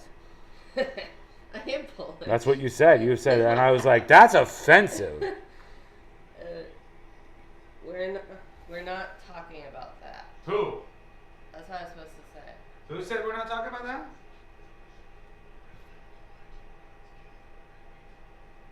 Oh. We're not talking about that?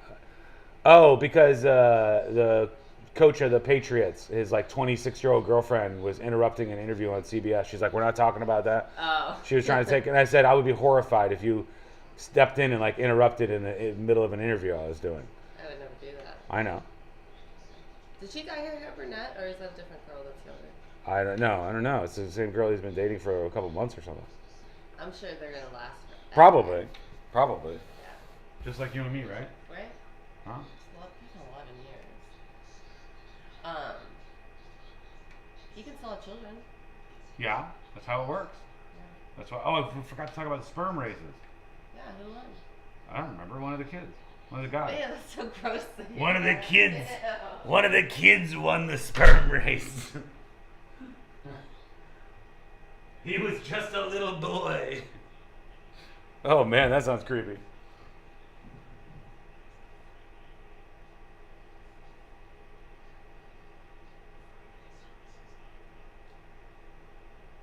I thought this was all access. No, not quite. Close though. Some access. 2 minutes, folks. Got 2 minutes left. We still got to talk about the sperm races. YouTube, push your messages through.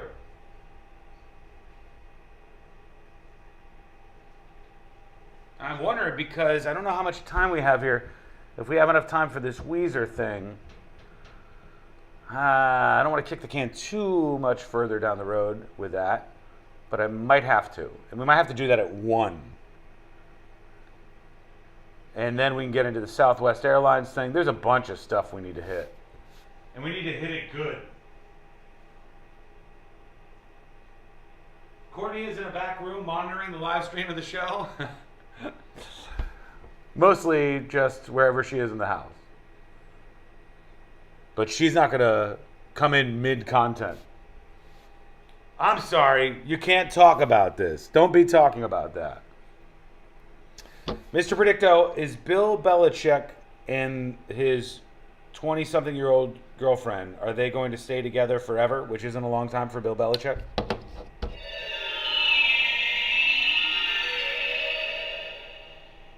It is a certainty. They are going to stay together forever.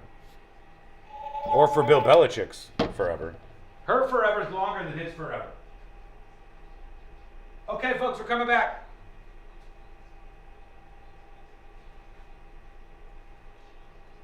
$, that's great, but don't invest those dollars once you put them in. We're all about investing in a 529 plan. Typically, right, you want that tax advantage money to grow. But as you get close to needing to spend the money, de-risking is crucial. In uncertain financial times, How to Money is here to help. Open your free iHeartRadio app, search How to Money, and start listening today. Trajan Wealth, your trusted local fiduciary advisor. Visit TrajanWealth.com.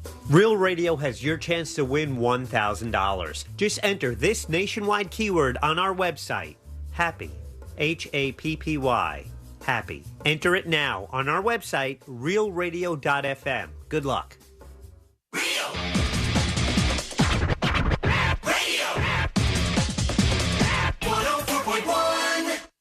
Home of the world famous game of magnets.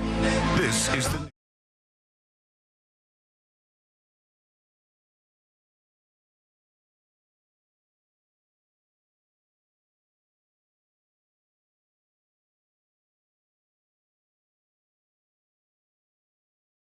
Weezer shooting stuff, which is a good time.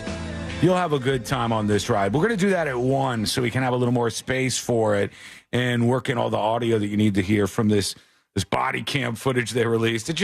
It's such a weird tale. So we'll get into that momentarily. Somebody has an update for us. Tips at thenewsjunkie.com. Phil says, here's an update on Brock Horner. That's that boat captain guy who went after the other dude and went all rage crazy on him. This says the Florida Fish and Wildlife Conservation Commission, FWC, cited Captain Horner, for the following: no charter or vessel license where customers are paying, careless operation of a vessel, and registration numbers properly displayed. In court documents, FWC reports that investigation uncovered several violations of Horner's business, Tarpon Coast fishing charters. These included operating his 27-foot Pathfinder boat without a saltwater charter license and using improperly registered vessels. The careless driving operation of a vessel was due to leaving the helm and exiting his boat while it was underway. Yeah, that adds up. You jump off your boat onto another boat, and that seems like you should get some kind of careless driving charge for that. Horner applied for criminal indigent status and was approved. His application requested that the public defender represent him in this incident. Horner claimed his only income is $800 per week and that he has no assets from retirement cash, motor vehicle, or boat equity, veterans benefits, savings, stock, bonds, or real estate. He says he doesn't get any VA benefits at all, like his former lawyer said. I mean, that's very, very different from what he was saying on that boat. Yeah, I thought he was the best effing charter captain you'll ever meet in your life. Yeah. 300 days a year on the water. Yeah, that would be money coming in, I would think. 300 days a year on the water sounds like a decent amount of money coming in. And then they said he was 100% disability for VA benefits. So all of this seems something funky is going on here. I mean, seems a little funky. If he's on the water for 300 days a year and he only makes $800 a month, what was that, a month? A week, $800 a week. $800 a week. Oh, I got to do more math then. I messed this up. $32,000 for 10, and then $6,400 to 30, almost $40,000 that he's pulling in. Rich. But he says it's not enough to pay for a defense attorney. He's indigent. He can't afford it. That's what that means, folks. If you hear somebody saying they're indigent. About $134 per trip. It's not a terrible price. I don't know. I always thought it was more expensive. I thought when you chartered a boat. It is. Yeah. Was it like $1,000? Is that Depends on your group. Depends on what kind of boat you're going on, how big of a group you're going with. Everybody kind of goes splitsies on it. I could see that. A bunch of other people emailing the show, including this one. Here is George. He says he's from North Carolina, Greenville, North Carolina specifically. Nice. How is there a Greenville, North Carolina, and a Greenville, South Carolina? Back when they were just one Carolina, that city got split up when they split the Carolinas. Is that true? It sounds right. Sure. I don't know if it's true. We'll but go I know with that. There's a Greenville, South Carolina, and then now he's saying he's from Greenville, North Carolina. Who does this stuff? First time dispatch, he says. Well, sir, this is an email. This is a Wendy's. Heard with interest your story about the ongoing flag issue here with the owner of Camping World Stadium, and I thought it might clarify some issues. He says, number one, the flagpole, and if you haven't heard about this, there's a Camping World Stadium location. I'm sorry. No, just Camping World. Camping World location, which they sell RVs and camping stuff. The Camping World location has a big, giant flag flying, and the local officials say the flag is too big. It's over the sizes that we have for flagpoles, et cetera, et cetera. And they're saying there should be an exception. This is the American flag. And it's sort of like regulation versus patriotism. Those two things kind of like butting heads with each other. So he says the flagpole they're using is taller than allowed by the city ordinance by about 50 feet. The flag itself is about 15 times larger than allowed by city ordinance. One of the primary complaints is that it disrupts sunlight to a neighborhood across the street from the Camping World store where it's located. A secondary complaint is the flag is a lot of it. That's what he says. The flag is so large it's unable to be flown at half staff without touching the ground. And the whole closing the second location is a bunch of malarkey, he says. That second location was opened by a competitor a few years ago, and Camping World recently bought their small company. There really aren't enough RV sales in Greenville to justify Camping World having two locations, so it was going to be shut down regardless. Incidentally, there'd probably be far fewer complaints about a huge flag at this location because it's mostly businesses around it, and it's just past one of the two bridges over the Tar River that lead to the city from the north. Any shadow would be over undeveloped land next to the river. Thanks, George from North Carolina. Thank you, George. Appreciate you. Thank you for the information. Takes about always 5 hours and change to drive from Greenville to Greenville. That's weird. There's 2 Greenvilles and 2 Carolinas. You know how many Charlottesvilles there are? Mount Pleasants? So many Mount Pleasants. How many Mount Most of Pleasants them are there? not mountains. I would say there's only 3 Mount Pleasants. How many Mount Pleasants do you think there are? 10. There's no way there's 10 Mount Pleasants. There's 50 states. There might be 10 Springfields, guys, but there's not 10 Mount Pleasants, is there? Nope. That's crazy, Tom. Mount Pleasant. We'll fight over this if we have to. Oh, my gosh. Thing to fight about. Buddy. Yeah. What? How many Mount Pleasants are there? Josh was way low in 10. How many are there? We have Mount Pleasant, Arkansas, Delaware, Mount Pleasant, Smyrna, Delaware, Mount Pleasant, Florida. There's 1, 2 in Georgia, 4 in Indiana, Iowa, Kansas, Kentucky, Maryland, many in Maryland, All right, Michigan, Mississippi, Missouri. I mean, I'm only eating my halfway. words. Yeah, okay. All right. I was wrong. I was wrong about the Mount Pleasant thing. I don't believe it. It seems that people who came up with names are they run out of material too soon. It's like for neighborhoods, there's only so many. It's like the Springs. Waterfall Cascades. Sudden Valley. Sudden Valley. Sounds a little apocalyptic, but, all of these, they just go to the well of names, and there's not that many of them. They just use the same ones over and over and over again.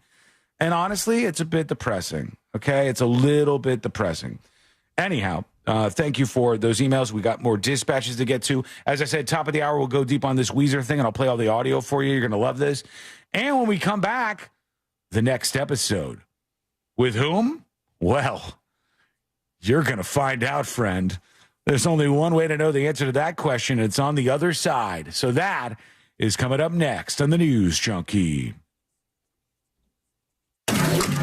Real radio is the Jim Colbert Show. Today on the show, we'll talk about parents supporting adult children. In the 4 o'clock hour, we'll talk sports with Brandon Kravitz. For trivia, it's Orlando City tickets and Metallica tickets. Plus, we'll talk to Ray Trimley from TK Law. 4 opportunities for you to win $1,000 plus your calls, text, and talkbacks. The Jim Colbert Show, today at 3 on Real Radio 104.1. This weather report is brought to you by Mills Air. Hey, Central Florida, and happy Monday. I'm Fox 35 Storm Team meteorologist Jessica Dobson, and today we are finally ushering in the return of a few rain chances. For today, we're only going to be expecting around a 30 to 40% chance of rain, but still, we will take whatever we can get. Certainly not. Folks! Skull mic, people. Any YouTubers breaking through yet or no? No, still no YouTubers. Still just a tiny little tight-knit community of Twitch people that get to be on Mega Chat right now. It's unbelievable. As I said, I'll futz with the connections tomorrow. I'll disconnect, restream, and reconnect it. Like unplugging the modem and plugging it back in solves many a problem. Until then, YouTube, at some point during the show, I'm sure your comments will start coming in. There is a story, though. What are we going to sentence this person to? Because a local dog owner is pleading for the public's health. Her Yorkshire Terrier, her Yorkie, 11-year-old Yorkie named Lemon, and somebody stole her Tesla, broke into her Tesla, and then I don't even think they stole the car, did they? No, the car was still there, but her dog was removed from the car. The suspect reportedly approached the Tesla 3 times before breaking in, grabbing Lemon the dog, and driving away in their own vehicle. They don't even think anything else was stolen from the Tesla. The suspect had fake license plates on. That's great. It's a dog napping. What do we sentence somebody to if we bust the dog napper? What kind of sentence does somebody who dog naps, who smashes the window of your vehicle, steals your beloved 11-year-old Yorkie, and is on the run with him? What is the fair sentence for that person for stealing a dog? I'll tell you. I'll tell you what it is. It's the death penalty. If we're going to do it, this is what we do it for. It's the death penalty. You smash into my window in my car and take my dog out of the back of it, you get the death penalty. And let me tell you something. That would end all of these stories about little French bulldogs, and all these other dogs being captured or kidnapped or whatever from people for ransom. It would end it immediately. Death penalty. Harsh? Yeah.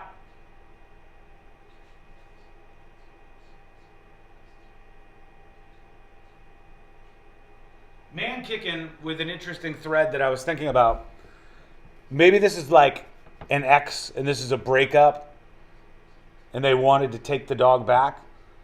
Because why else would somebody want an 11-year-old Yorkie that bad? I think it's a fair point, and it did cross my mind. Still, death penalty.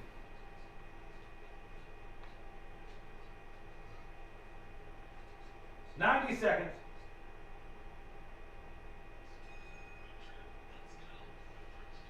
If you want a murder for your dog, you could do it. You could defend property in Florida. Is that true? Can you defend property with murder in Florida? Is the person unarmed? I don't think you can kill an unarmed person stealing your property in Florida. If somebody comes up to you and steals your dog and runs away, you're telling me I could kill that person? I don't think that applies. I think you might be wrong there. All right, we're coming back.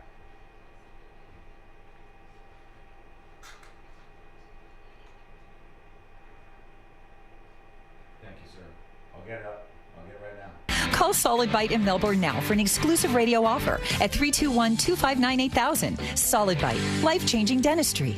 So, you finally have some time to yourself. Even if it is just the car ride home, it's you time. And look at you. Do not disturb set before you even got in the car? Impressive. You've earned this moment to just chill and drive. This break is brought to you by Target Zero and the Florida Department of Transportation.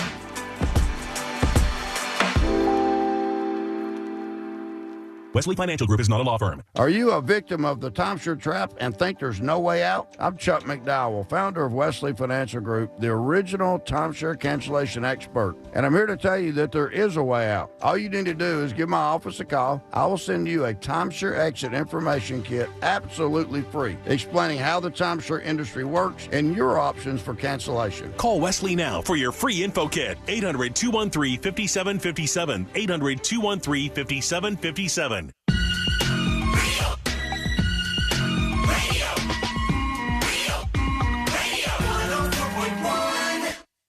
Watching the world burn with some friends since 2007. This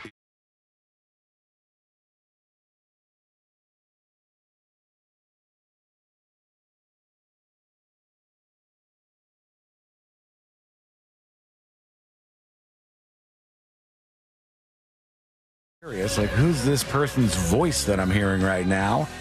Well, the answers to the questions that are really digging at your soul are available over on the website, thenewsjunkie.com. The next episode in just a moment here on the show. And I don't know who's hosting it. I don't know what's going to happen in it. I only know I'm going to throw out the starter, and then it's going to happen, and then we're going to go from there. That's about all I can tell you. So here we go. Let's just jump in.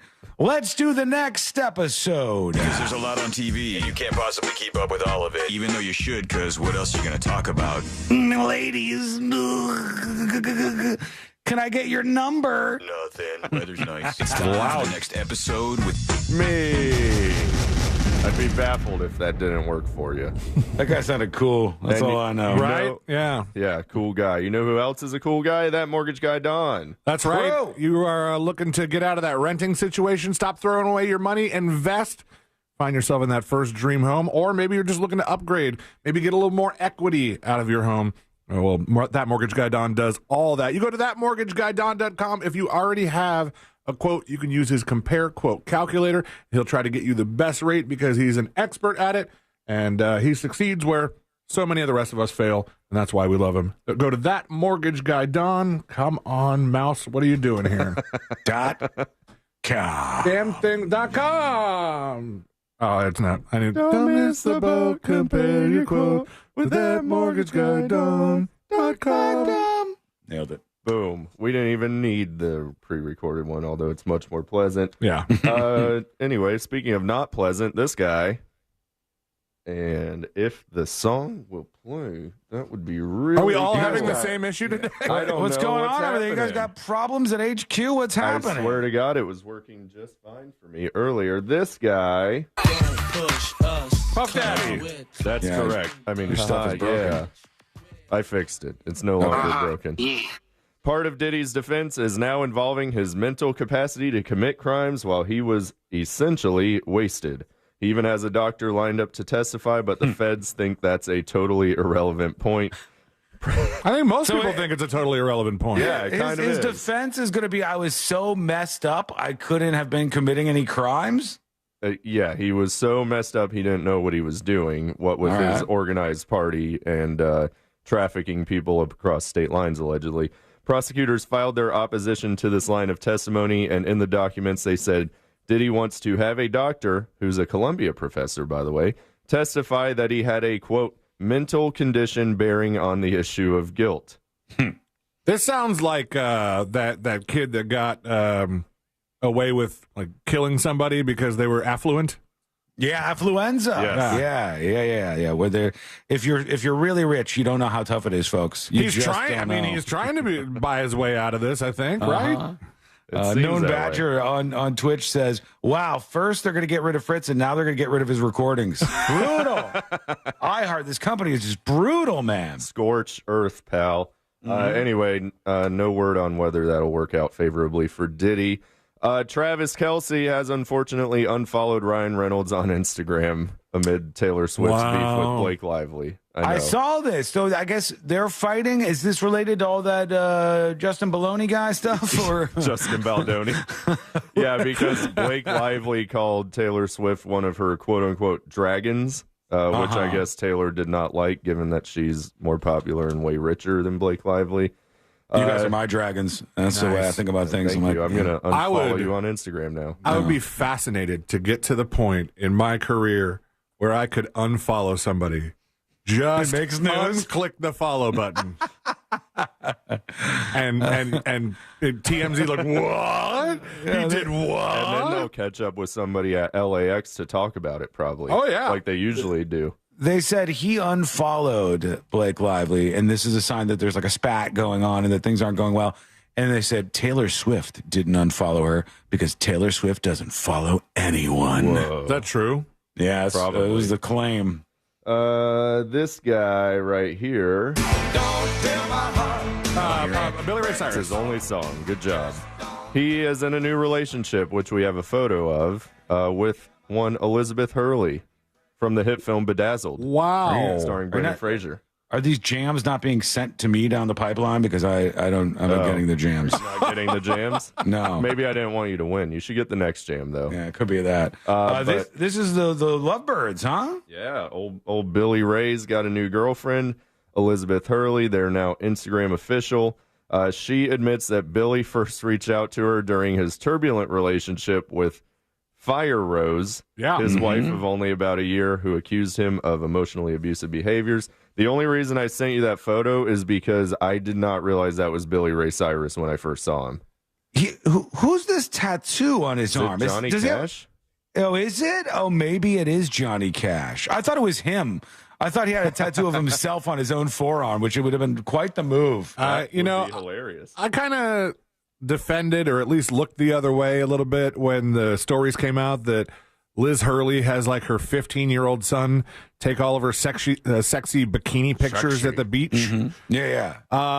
But dating Billy Ray Cyrus is that's not worse. a good look for anybody right now. The way these two people are embracing in this photograph is giving me kidnap vibes. I just don't think, like, His arms are around her breasts in the most maniacal of ways. It's a very strange way. Maybe her son took the photo. It could be. He's just out, Mom, here we go again. They're Jeez, apparently in love. Speaking of love, Mama June, the mother of Honey Boo Boo. Heard of her? Hell yeah. Says she never saw her kids as a paycheck despite Alana Honey Boo Boo Thompson's claims. She shouldn't have cast any of them in the then. upcoming I Was Honey Boo Boo Lifetime biopic. Yes. Because that's what we need. Mama June, real name June Shannon, says she never looked at her children as a paycheck or anything transactional, but admits she grew up feeling like giving gifts was the way to one's heart. Blah, blah, blah, made a bunch of money off her kid, refusing to acknowledge that she made a bunch of money off her kid. She says she's worked hard on herself over the last several years, including addressing her cocaine addiction. So, Yeah, good for her. Got to address that back hair problem at some point in time. That was the one. That's fine. When they would show that show, and they would show what was it, Mama June? They would show Mama June on the couch next to Honey Boo Boo, and she'd be eating out of, and I did this growing up, so no shame here, a country crock butter tub where they put spaghetti noodles and then just butter in there, and then they would eat that up, and then she would go, oh, I got a hair on this mole on my back. And there would be like a 6-inch hair blowing in the wind on the mole. And I go, my God. That is gross. Hot. Yeah, so Honey Boo Boo doesn't like her mom anymore. And I guess she's off the cocaine, though. So that's nice. Same. This video game, hopefully you're hearing the music I hear now. it. That is Correct. Zelda. It's Oblivion Remastered. I knew it. Just came out last week. Hit 4 million players in just a few days. Didn't even give us a week to learn the song. No, this is You weren't news. going to learn it. News for Josh Fowler by Josh Fowler. Yep, correct. And him and his video game friends who are playing this new hot video game. He's the FUBU of next episodes. It's a new old video game. It's a remaster of a game almost 20 years old.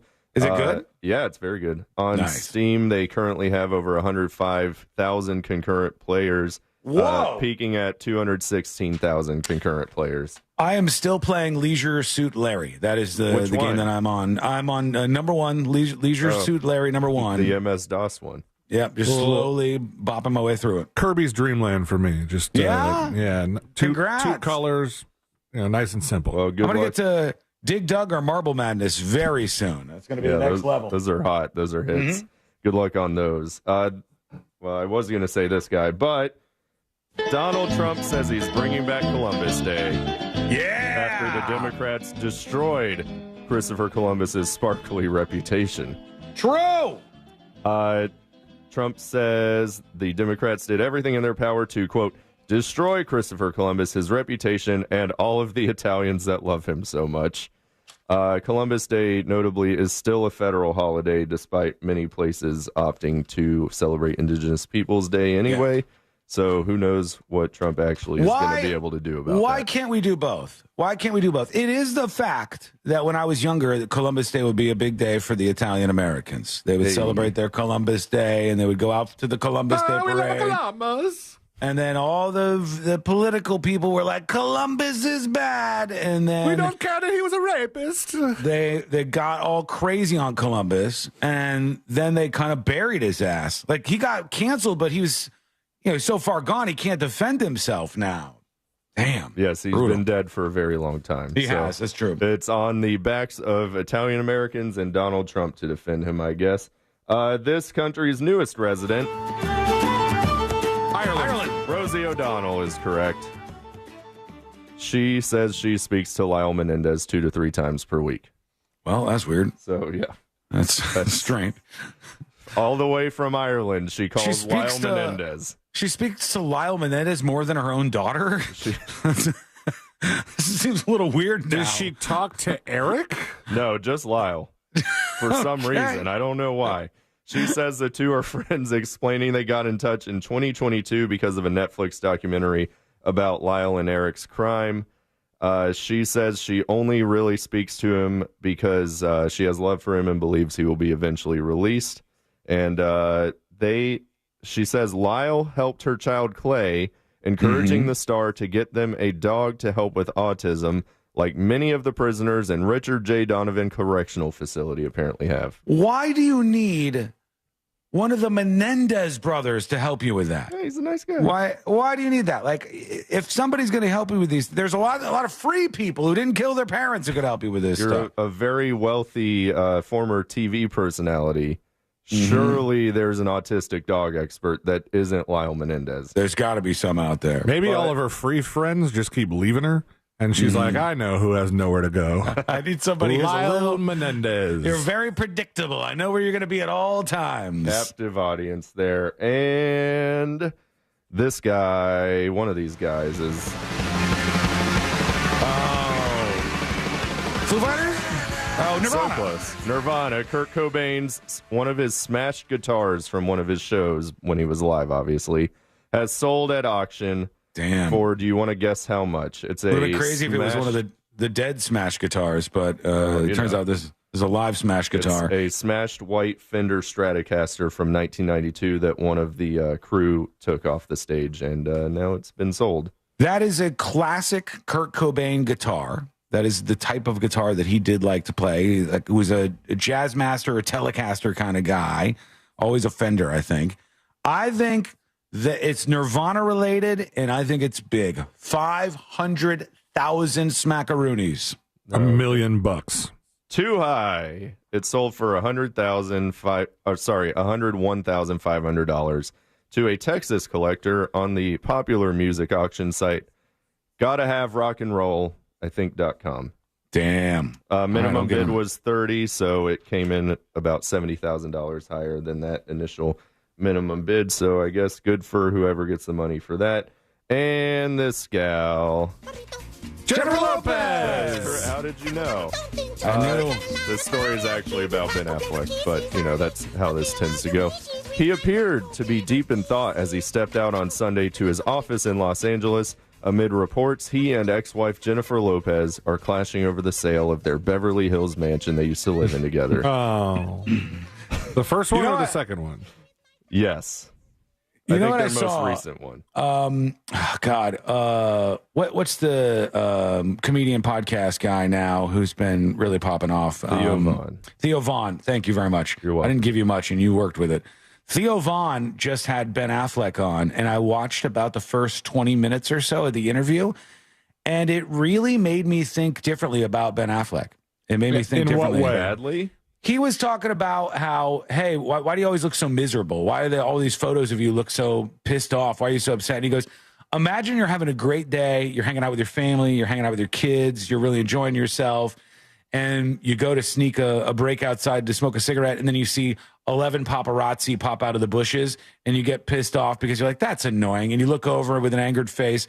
And then you walk back inside and you're happy again. You're hanging out with your family. And the whole world sees that snapshot by the people in the bushes and says, look, he's miserable all the time. He says, that's what it's like. I believe him. I think that's fair. Good guy, Ben Affleck, I guess. Yeah, I guess. Yeah, I guess so. On the boob tube, America's Most Wanted Missing Persons on Fox, Hollywood Demons on ID, whatever that is, and The Late Show's Jimmy Kimmel has David Harbour, Sebastian Stan, Florence Pugh, Billy Idol, and Avril Lavigne. That is a huge lineup for Kimmel. Wanda Sykes on Colbert. I do that every time. Me too. Jimmy Fallon has Anna Kendrick. There you go. That's it? That's for you. Nope. And Jose Andres. They got a whole Hollywood Squares lineup on one of the other shows, and he's just got one. No, he's got Jose Andres, the celebrity chef. And then Seth Meyers has Adam Levine, America's favorite sexy Jew, and Martha Stewart. There you go. And that's your next episode. Oh, they seem happy? They are happy. Like Ben Affleck. Thank you. Right. Thank you. There you go. God bless. See, he seemed like a nice enough guy. I'm just saying, on that interview, just a little bit that I heard, he seemed like a nice enough guy. Regular and got to give him credit. When we come back, we'll finally get into this Weezer bassist wife shooting where she got into it with the police. The new details that came in are fantastic, magnifique, and you need to hear them. That is coming up next on the News Junkie. Join the Jim Colbert Show for Boozy Brunch, Sunday, May 4th. Unbelievable. Highways and roads of Orlando. Seems like we're incident free.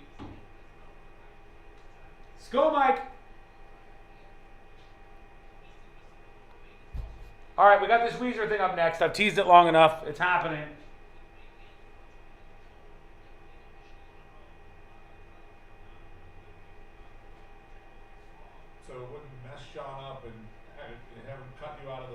podcast again.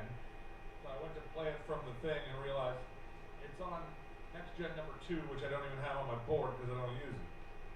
Well, I can't. I will not cut him out of the podcast, I promise. Linester.com.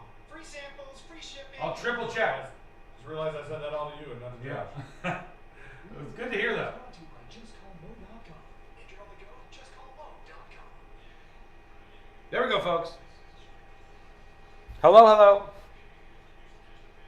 One of the most insane things was there is a take that I see repeatedly when talking about the wife of this bassist from Weezer that got in the shootout with the cops.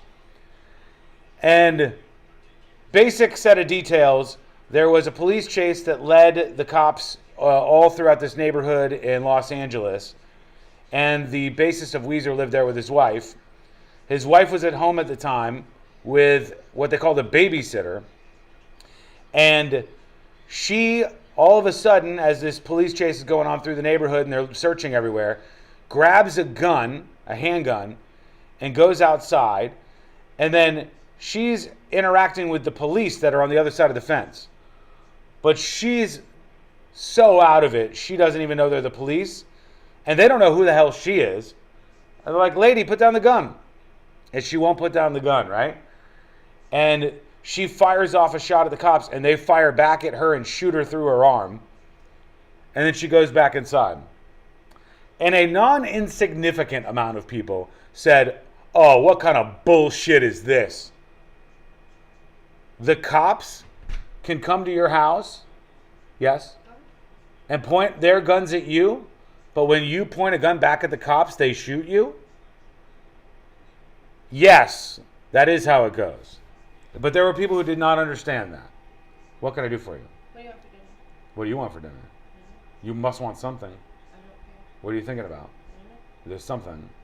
Oh my god, just tell me. I don't know. I don't know. I don't know what the options are. Do you want me to go get rice for lunch for you? I don't have any? Yes, please. If you don't mind. Okay.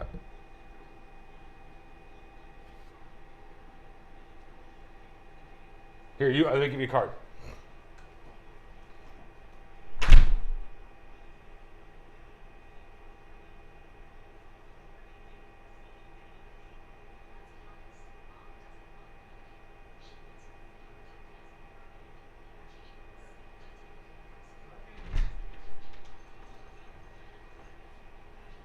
Sorry, folks. Yeah, I guess it was just the absolute shock where they go, so the cops can point all their weapons at you, but the moment you, a legal gun owner, point your weapons back at the cops, they can shoot you? It's like, yeah, isn't that rule number one? You can't point your gun at the cops? Isn't that like? We live in this world now where we can't agree on basic facts with a good portion of people. And on this case, I don't know what side these people are on politically. I don't know if those are far left people or far right people. But they're probably like that 10% or so of annoying people on either side. And like, if we can't approach things from the same place where you say, if you bring out a gun and point it at the police and the police shoot you, you had it coming. If we can't agree on that, then what are we going to agree on? I am by no stretch of the imagination a police apologist. I've put myself out there and on the line going against the cops many a time. I think good cops are an invaluable resource to any community, but bad cops are far too prevalent and need to be worked out of the system more. But I'm not dumb enough to think that if you point a gun at the cops and they told you 10 times, it's the police, put down your gun, and then you shoot at them and then they shoot back at you, that the cops were somehow in the wrong? What are you, retarded? What?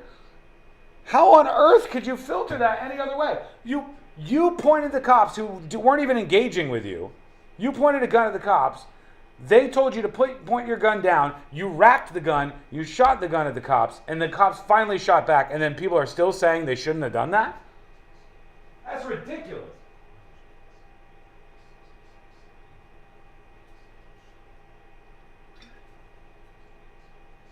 That is ridiculous. It makes zero sense. 90 seconds.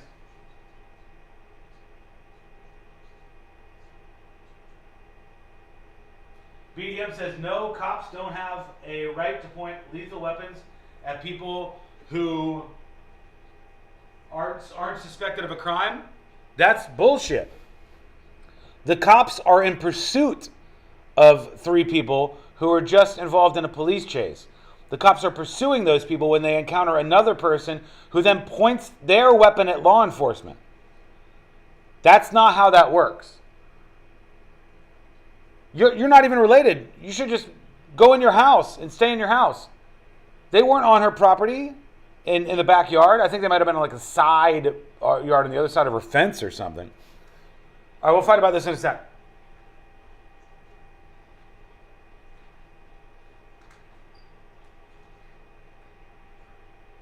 $75 in rebates. Visit millsair.com. Celebrate 30 years of Tijuana Flats epic meal deals. Now, you know them for Taco Tuesday. They've made every day special now. Get Dos Tacos, chips, and a drink for only $8.88 every day, only at Tijuana Flats.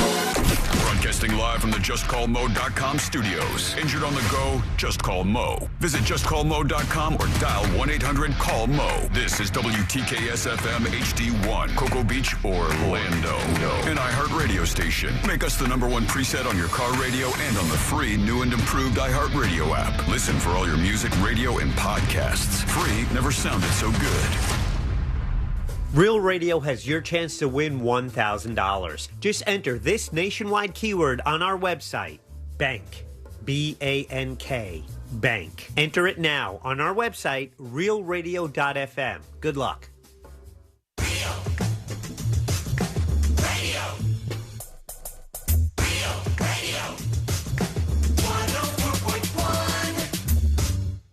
You're listening to the News Junkie. Proceed towards your undoing.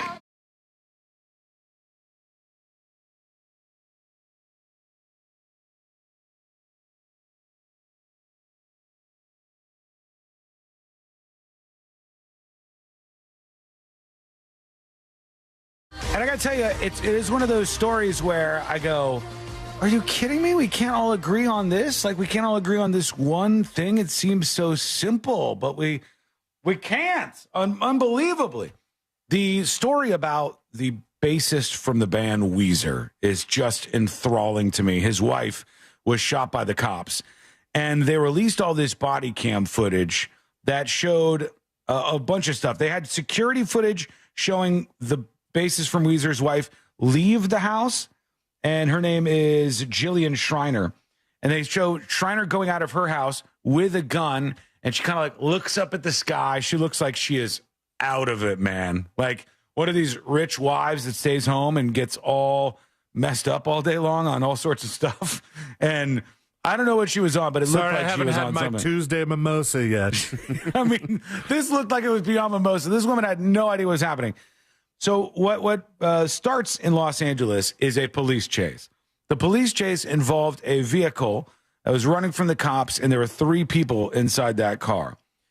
They ended up, at the end of this, chasing them through this neighborhood where Jillian Schreiner, an author and the wife of the Weezer bassist Scott Schreiner, lived. Strangely enough, she's the only person who went to jail. She was wholly unrelated to this. And she is the only person who went to jail because in the middle of the police going through her neighborhood looking for these 3 people in the high-speed chase, she goes outside with her handgun, her Glock, and she starts yelling back and forth to the cops. The cops are like, "Miss, put your gun down." And she goes, "You put your gun down." And then the cops go, "It's the police, put your gun down." And then she fired a shot off at these people behind the fence. And the cops fired back, and they hit her in the arm and the shoulder. They hit her one time in the shoulder, and she went back in her house, and she called 911. And here's some of the footage. This is from the police side. They're outside of Jillian Schreiner's fence. Again, she's not the target here. They just are looking for these people in the police chase, and they stumble upon her house, and there she is with a gun. You're going to get shot. Tonight, newly released footage showing the heart-pounding standoff between Los Angeles police. It's the police. Drop the gun. And Julian Schreiner, a best-selling author and wife of Weezer bassist Scott Schreiner. Is there another entryway? The confrontation unfolded last month in her Los Angeles backyard. Shots fired, shots fired. As officers were in the neighborhood searching for suspects involved in an unrelated hit and run on a nearby freeway. All right, so the hit and run had nothing to do with this woman, but the hit and run suspects went running through this neighborhood all over the place, and neighbors were reporting them like, oh, here, the guy's in the backyard. They're doing this, they're doing that. One of those suspects seen here running through backyards. Look, as surveillance video released. There she goes. She's just cruising through her yard with a Glock in her hand, headed towards this thing that has nothing to do with by it. LAPD. Is this her own surveillance? Yeah, this is a camera, I believe, that's from her place, or maybe it says Los Angeles Police Department, but it was from her house. You could see her exiting her house unless there's a public camera around there. Schreiner walking in her backyard, a gun in her right hand. Put it down on the ground. For several minutes, officers yell from behind a fence. Yeah, put the gun down, okay? Repeating commands to drop the weapon. Hey, she just pointed it. Not at us, but she just lifted it up. Instead, in this video, zoomed in and annotated by police, they say she racked the gun, pointed at them, and fired. All right. She said she didn't know it was the cops. So I say, even in that world, you didn't know it was the cops, but you racked the firearm and shot at these mystery people on the other side of the fence? You can't do that. But there was a legitimate portion of people who go, oh, so the cops can show up at your house and point all their guns at you, but if you point your gun back at the cops, they shoot you? Yeah. That's how that works. Yes. It's like rule number one. Like if you point a gun at the cops are going to shoot at you. And people are going, well, the cops can't point their guns at you for no reason. Well, the cops were in pursuit of some criminals, and then they stumbled on a woman pointing a gun at them. So they, in turn, pointed their guns at the woman and said, ma'am, drop your gun. We're the police, we're the police, we're the police. She's so zooted out of her mind, she doesn't even know they're the cops. Oh, she racked it. Police fire several rounds hitting Schreiner, who appears to calmly walk away from the officers. There she goes. Police say this 911 call was placed after the shooting. She says there were 3 men and one of them shot her, and the cops are looking for him right now. Police have not identified the two people speaking to the dispatcher. I had my gun. Okay. And he said, put down that gun, put down that gun. I said, put down your gun. Oh, and then he shot me. She said, he said, put down your gun, put down your gun. And I said, put down your effing gun. And then he shot me, she said. She's so out of it, she doesn't even know she's engaging with the police. But wasn't she recovering from some sort of medical procedure? She had a hysterectomy and some other medical procedures not long before this, 3 weeks or something, some number of weeks, I don't know when, some number of weeks before this occurred. And they said that there was a babysitter at the house, which may have been the person, the voice that you heard on the phone. But she didn't even know that was the cops. The voice on the phone sounded like the person with the gun. It sounded like her. No, I'll go back to it. Hold on. When I go back, you'll see. You could hear the person talking, and she's in the background. Okay, hang on. Only walk away from the officers. Police say this 911 call was placed after the shooting. She says there were 3 men and one of them shot her, and the cops so this is like the other person calling 911 for her. She's in the background. are looking for him right now. Police have not identified the two people speaking to the dispatcher. I had my gun. Okay. And he said, put down that gun, put down that gun. I said, put down your gun. Oh, and then he shot me. Police say Schreiner surrendered to officers an hour later. She's seen in this body camera footage lying face down in the middle of the street, arms stretched out wide. She's injured but alive. She shot on her arm. Do you want to cuff her? Officers approach and handcuff her. Put your hand in your back. 2 officers fired how long those does she rounds. got to lay on the ground waiting to get handcuffed? It's probably hot. She's burning up, and she got a bullet through her arm. That's the rough thing here. The craziest thing about this is I think she's toast because the cops have all of this footage, and you could see her. She did not need to go outside with her gun. There was no need for her to do that. The cops properly identified themselves multiple times. She, in like this twilight stage that she was in, fires a weapon at them. Even if she thought it was these mystery people, she shouldn't have just fired a weapon at those people either. Gets shot miraculously, because you guys heard all the shots that were fired. miraculously only gets hit one time in the arm. These LA cops don't have good aim. Or stormtroopers. Or they're aiming less for white ladies' hearts than they are for other people. But she got shot once in the arm, and then she just kind of calmly went back inside the house. And she's okay now, but the craziest thing was just she was so out of it, she had no idea who she was interacting with here the whole time. But there you go. Tell us what you think. Send us a dispatch over at thenewsjunkie.com. That's Jillian Schreiner, wife of the bassist of Weezer. And she is now in some trouble. She got all kinds of charges against her. The man who they did catch one of the people who was on the run, one of the 3 suspects from the hit and run, but they didn't even charge that guy as of yet. Schreiner was hit by police gunfire in the shoulder area, fled her home. She was later taken into custody. She was arrested on suspicion of attempted murder and booked. She's out on $1 million bond right now. There you go. Okay, some people chiming in about the Jello shot story. If you missed that, that was it a 5th grade teacher? 5th grade, I think. I don't remember the grade, but it was elementary school.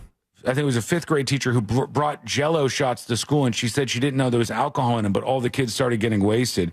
Here's Coop. There it is. Hello, News Junkies, and happy day. Hey. I have a funny Jello shot story. One time in college, we made 2 batches, one with alcohol and one without. The one with alcohol was served first. Everybody was like, oh, yeah, these have alcohol. And then the second batch without alcohol was served later after everyone was starting to feel good. And everyone was like, what did you put in these? These are so much better than the first batch. And we're just like, oh, yeah, we found this craft vodka that's super tasteless. They fell for it? Everybody was like asking for what the brand was. And we were just like, oh, we don't know. But everybody loved that second batch a little bit more than the first one. With nothing in it? All right, take care. Love you guys. I don't know if I talked about this, but after the bowling tournament that we did a couple weeks back, at the bowling tournament, actually, they were running around and dropping off Jello shots for everybody. Oh, yeah. And there was a really good deal on those Jello shots, too. I think it was like 10 for $10. Yeah. And they're like they're in those little plastic containers that you might see a Jello shot in. And somebody drops one off for me. They're like, here you go, Sean. And here's for somebody else. A couple people at my lane. We're all going to do these Jello shots. Now, I don't know if there's something you're supposed to put in a Jello shot, but something was missing because you couldn't just like squeeze it out into your mouth. You had to like, and you're trying to get your tongue in all the crevices. You got to put your finger around the perimeter of it first. You're supposed to loosen free it up. Yeah. Oh, I've never done that before. No, I just was left trying to. It looked like I was trying. You think to please somebody? You think somebody's like spraying Pam in the Jello shot containers before they pour the Jello in? I've never had that much trouble getting a Jello shot out. I was working my tongue in that thing. You know. I did a Jello shot or two this weekend. You did? Yeah. Nice. I found a couple that were leftovers in a fridge. And you just ate them regardless? Yeah, why not? How old are these things? A week or two, I don't know. But whoever had made these, worried about you, man, did them in paper, and that is hard to get out of there. The plastic is much easier, but you still have to. You dip your little pinky down in there. That's gross, though. It's all sticky. And then you let the Jello shot kind of slide into your mouth. I just put the Jello shot in my mouth, and then like trying to do the alphabet with my tongue to try to work the pieces of the Jello shot back. Where'd you learn that? Unsuccessful with my tongue once again. Just didn't work out for me. Didn't get the home run there. Here's Sharkbait talking to us. Hey there, junkies. Good morning, afternoon, whatever day it is. This camp was so ridiculously fun. I am so happy I went. Literally the most genuine people I have met and just partied and bonded, and I just love this community. She's talking about Disc Camp, which is the News Junkie Discord. A link to the News Junkie Discord on the newsjunkie.com.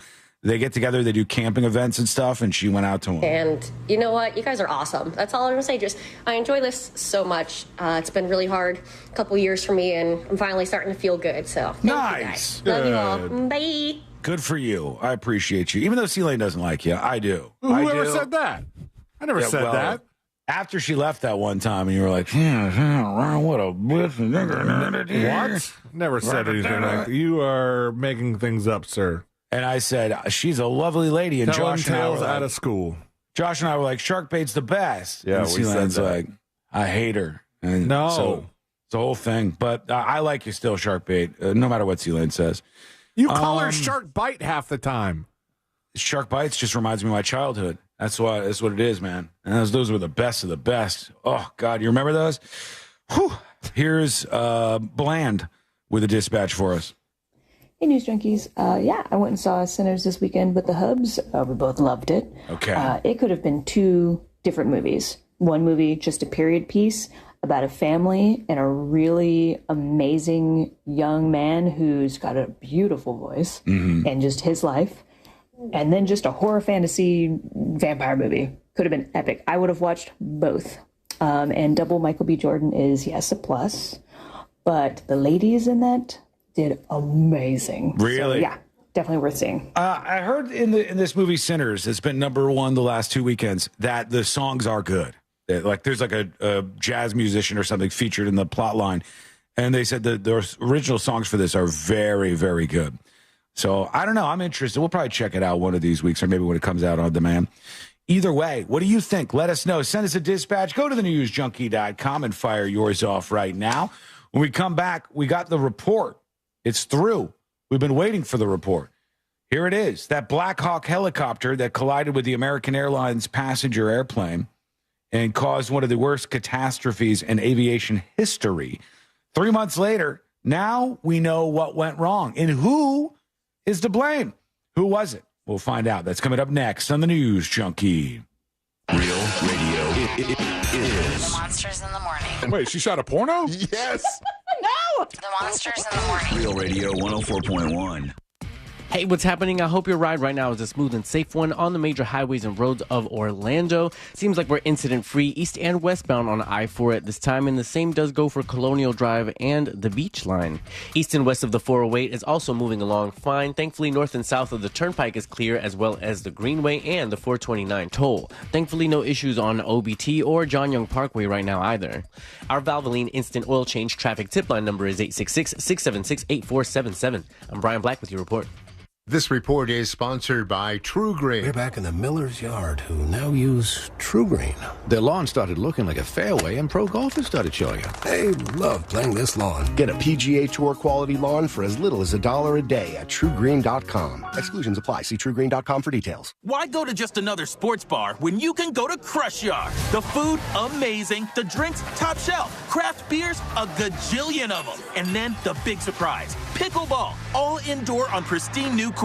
So that's it, right? Wrong, because we've also got ping pong, cornhole, and a full arcade for the kids. So, Kissimmee, when the temps rise, cool off with the best food, games, and fun at the hottest new spot in town. Visit crushyard.com and follow us on social for details. See you down at the yard.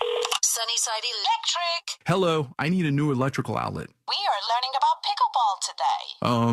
Okay. Isn't that a funny name? What about my electrical? Pickleball.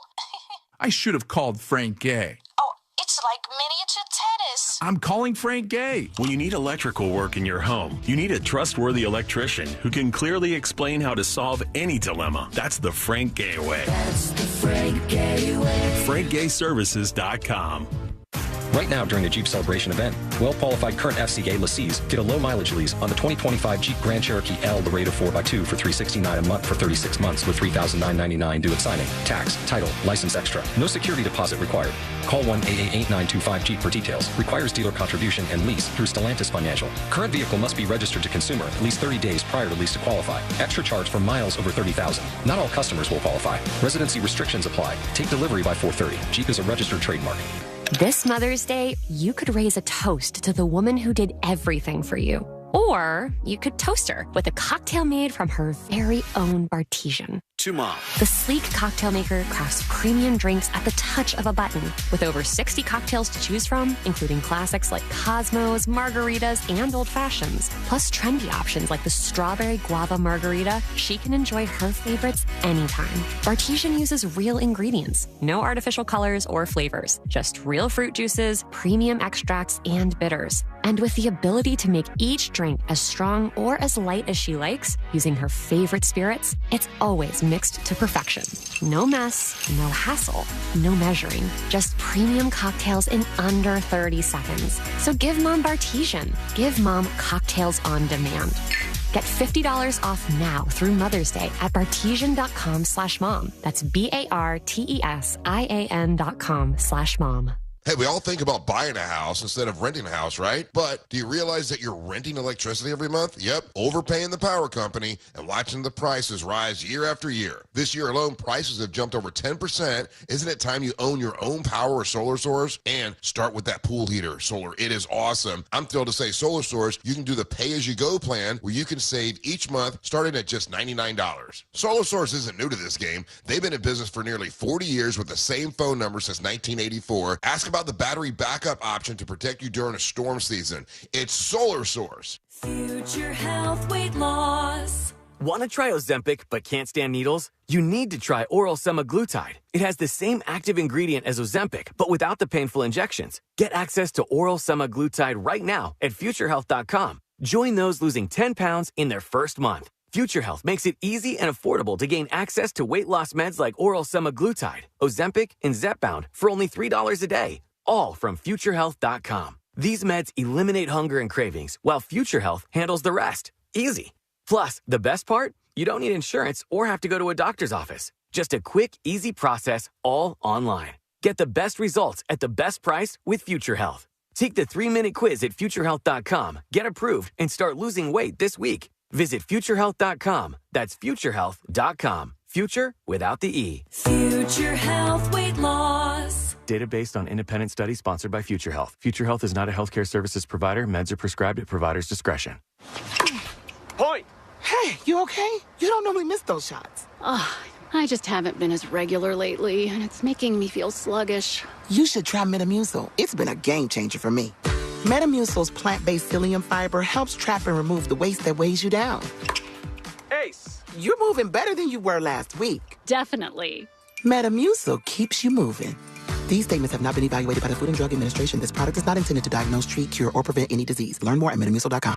I'm John Morgan of Morgan & Morgan. Last year, more clients hired Morgan & Morgan than ever before. We now have more offices, more staff, and more lawyers than any other injury firm in the world, protecting America, fighting for you. Visit forthepeople.com for an office near you. Tariffs and your money? Well, we just offered our thoughts on the most recent episode of the How to Money podcast. Let's say you do live in a state that gives you a tax break on $529. That's great, but don't invest those dollars once you put them in. We're all about investing in a 529 plan. Typically, right, you want that tax-advantaged money to grow. But as you get close to needing to spend the money, de-risking is crucial. In uncertain financial times, How to Money is here to help. Open your free iHeartRadio app, search How to Money, and start listening today. El Car Wash, now open in Eagle Creek, Oviedo, Kissimmee, and Winter Garden. El Car Wash, Florida's favorite car wash. Real Radio has your chance to win $1,000. Just enter this nationwide keyword on our website, bank. B-A-N-K, bank. Enter it now on our website, realradio.fm. Good luck.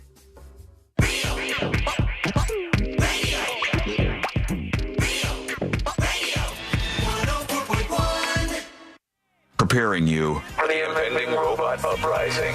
This is the News Junkie.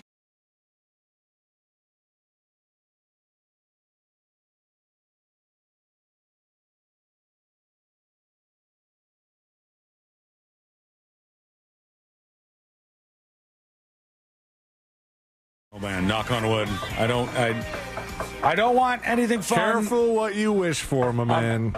Knocking as hard as I can here. I don't want anything as fun as this to happen on a flight I'm on, okay? I want it to be a little more boring than this because this was a Southwest Airlines flight from Philadelphia to Chicago. And there was a lady on this flight who I guess seems like she was out of it a little bit. There was some problems with what was going on in her world. And this story says, ears weren't the only thing popping on a Southwest Airlines flight on Saturday, where one passenger allegedly stripped naked and defecated on her seat, according to NBC5 I thought you Chicago. said fun. You said nothing fun happens on your flights. This doesn't sound fun. It's fun in a gross way. Smell this woman's poop? You're gonna remember it afterwards. You'll never forget this flight, C-Lane. True. It says, police were called to Midway Airport after the source says passenger defecated on a plane on this flight 418. Is there anything in this news story here? Or is this just Chicago took a wild turn, and not because of turbulence. So police met the plane at Midway Airport in Chicago after reports that a passenger removed her clothes and defecated on her seat. Then the aircraft had to be taken out of service for cleaning. Southwest says they're reaching out to apologize to everyone on board and emphasize that safety is their top priority. This comes after a series of flight-related troubles for airlines. Most recently, a Southwest flight in Houston was evacuated due to an engine fire. What? How are those related? They're not at all. They are not at all related. To say that safety is our biggest concern, like safety has nothing to do with whether or not some crazy passenger deuces on the plane seat. Yeah, an engine fire is something like. If something like that with the passenger thing happened, I would kind of want something out of Southwest, but I don't think I should expect it because it's not their fault. But if the plane engine catches fire and there's a huge delay because of it, I want some drink tickets rebooking. That's an airline issue at the very least, and not just some crazy person on the flight with you. This from NBC5 says, police were called to meet a Southwest Airlines flight as it landed in Chicago after reports that a passenger on the flight took off her clothes and defecated on her seat, which is gross. According to a statement from Southwest Airlines, Flight 418 was met by law enforcement and medical personnel who responded to a situation involving a customer. A source with knowledge of the situation told NBC News the passenger had removed her clothing and gone to the bathroom on the scene, forcing the plane to be taken out of service for cleaning. What was going on? Did she get that drunk at the Applebee's at the airport? You get so hammered. You don't just do that without being out of your mind. Our teams are reaching out to those on board to apologize for the situation and any delays to their travel plans.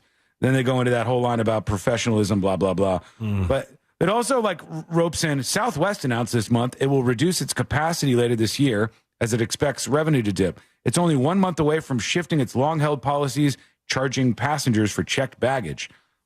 So what? Do you think this was in protest to the baggage fees that are going to be charged? It's probably just a crazy person pooping on a plane, I would think. I mean, I don't know. It was in protest, in which case we can hope that it works. All Day Yuckers said all of a sudden I'm rooting for her. They experienced turbulence. Don't do that. Don't do that. Hey, we were talking earlier with our friend Amy Coughel. She's lovely. And she was talking about this ferry incident that was in Clearwater, Florida, where they called it a mass casualty event. As she pointed out, that makes things sound pretty bad. And it was nothing to sneeze at here. It was 1 dead, 12 injured in a mass casualty event that happened when a boat plowed into a ferry in Clearwater. Not previously heard of somebody using casualty for something other than death. Casualties doesn't mean death by definition. Casualties means injured and dead, I think. Yeah, but did you always know that? You didn't go through any sort of phase where you thought a casualty meant somebody died? No, I've known that through news stories, but hang on, let's ask TNJAI. What's the definition of casualty? That should be easy enough for TNJAI. Let's see what they say here. Because, I think it's injured and dead. A casualty is typically defined as a person who is killed or injured in a military conflict, accident, or disaster. All right. It can also refer to an event resulting in such losses. In broader terms, it can refer to someone who suffers from a particular incident or situation. So it's injured and dead in the midst of something like this. And they said there were seriously injured, 6 of them. 2 people were air evac'd. The ferry came to a rest on a sandbar. And I see the video. Somebody released this webcam footage. It's not great, but you'll see the boat coming up on the ferry. We don't need that. The boat is coming up on the ferry. The boat is right here. The boat is beelining it for that ferry. And boom. Oh, no. Jeez. The boat hits the ferry. It was as if it did it on purpose or something. I mean, that really looked like an intentional thing. I'll go back. The boat is coming up at a high rate of speed, and they head directly for this ferry that's just chugging along on the water, and then smash right into it. And that's what caused all of this. So I don't know why, or if they did that on purpose or what was happening there. But I put the video up on See It Now so you can take a look at it over on thenewsjunkie.com. All right, I've teased this, so let's work it in. It's about that Blackhawk crash, the American Eagle crash that happened in Washington, I believe. And this was in the D.C. area. A Blackhawk helicopter collided with an American Airlines passenger airplane. Boof, whole thing went up.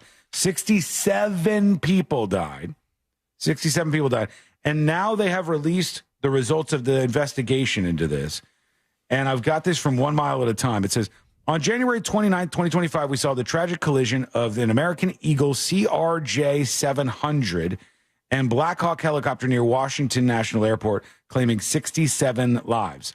It was the first fatal commercial aircraft since 2009. This was. So it made a lot of people uneasy. In the few months since the accident, we've gotten more and more details about what happened. They're still waiting for the final report, but they said the New York Times has just published the most comprehensive summary of events up until this point. And here's what they say happened. There were 3 people on board the Blackhawk helicopter at the time. And the night of the incident, they were conducting a practice flight scenario where government officials needed to be carried out of the nation's capital during an attack. So they were like faking an attack on the Capitol and pretending to get these officials out of there. The captain was a woman named Rebecca Lobach, who joined the Army in 2019. She was the highest-ranking soldier on the helicopter, and she was the one being examined for the test. Next to her was Chief Warrant Officer Andrew Lloyd Eves, who was acting as her instructor and had flown more than twice as many hours as her. The third person on board was there to help with equipment and other technical issues, and he sat in the back. So they said at the time of the incident, the helicopter was supposed to be flying at under 200 feet, but was not. The helicopter was being flown too high. The helicopter was supposed to maintain visual separation with the jet, which obviously was not the case because they crashed in with each other. They even said that she was told by the crew next to her, hey, you got to move, you got to move, you got to move, you got to move. And was told, they're telling you, you got to go to a different height here. And she didn't do anything about it. 2.5 minutes later, they were still above 200 feet at a dangerously high level. Instead of seeing and avoiding the flight, Captain Lobach continued flying straight at it. And they don't know exactly why this happened, but she was warned. The people on the helicopter with her knew that this was going on, and she just didn't turn away, according to this investigation from the New York Times. They also have some other things they're blaming, though. They said the helicopter was not transmitting ADS-B data because it's a confidential flight, so they couldn't see real time where the helicopter was. They only got updates. They got 5 to 12 second updates, not real time updates. There was a lot of congestion at the airport at the time. The runway is only rarely used for commercial jets, so they weren't expecting that the flight would have been there. The air traffic control tower was short-staffed, with the controller overseeing this flight, assuming combined duties at the time of the accident. And they said due to the number of transmissions on the frequency, they may not have heard all of the commands there. But, yeah, it looks like she was told by somebody else on her crew that there's something wrong. You should move here and go into a different space. She didn't do it, and then they ended up crashing. And descend. And those things did not happen from the pilot of this helicopter, and the incident that followed ended up with a bunch of people dead, unfortunately. So there's the report, and there's going to be more on that in the next couple of weeks here, I think. That is kind of crazy that because they're practicing such a confidential flight, that they don't have the ADS-B transponder. Because especially doing that this close to the airport seems highly dangerous. Yeah, I don't know why they were doing any kind of test flights around there to begin with. That would have been the thing that they just should have said, no, flat out, you don't. And I know afterwards they stopped it. They said, we were not going to do test flights near these altitudes by this airport. It was just an accident waiting to happen.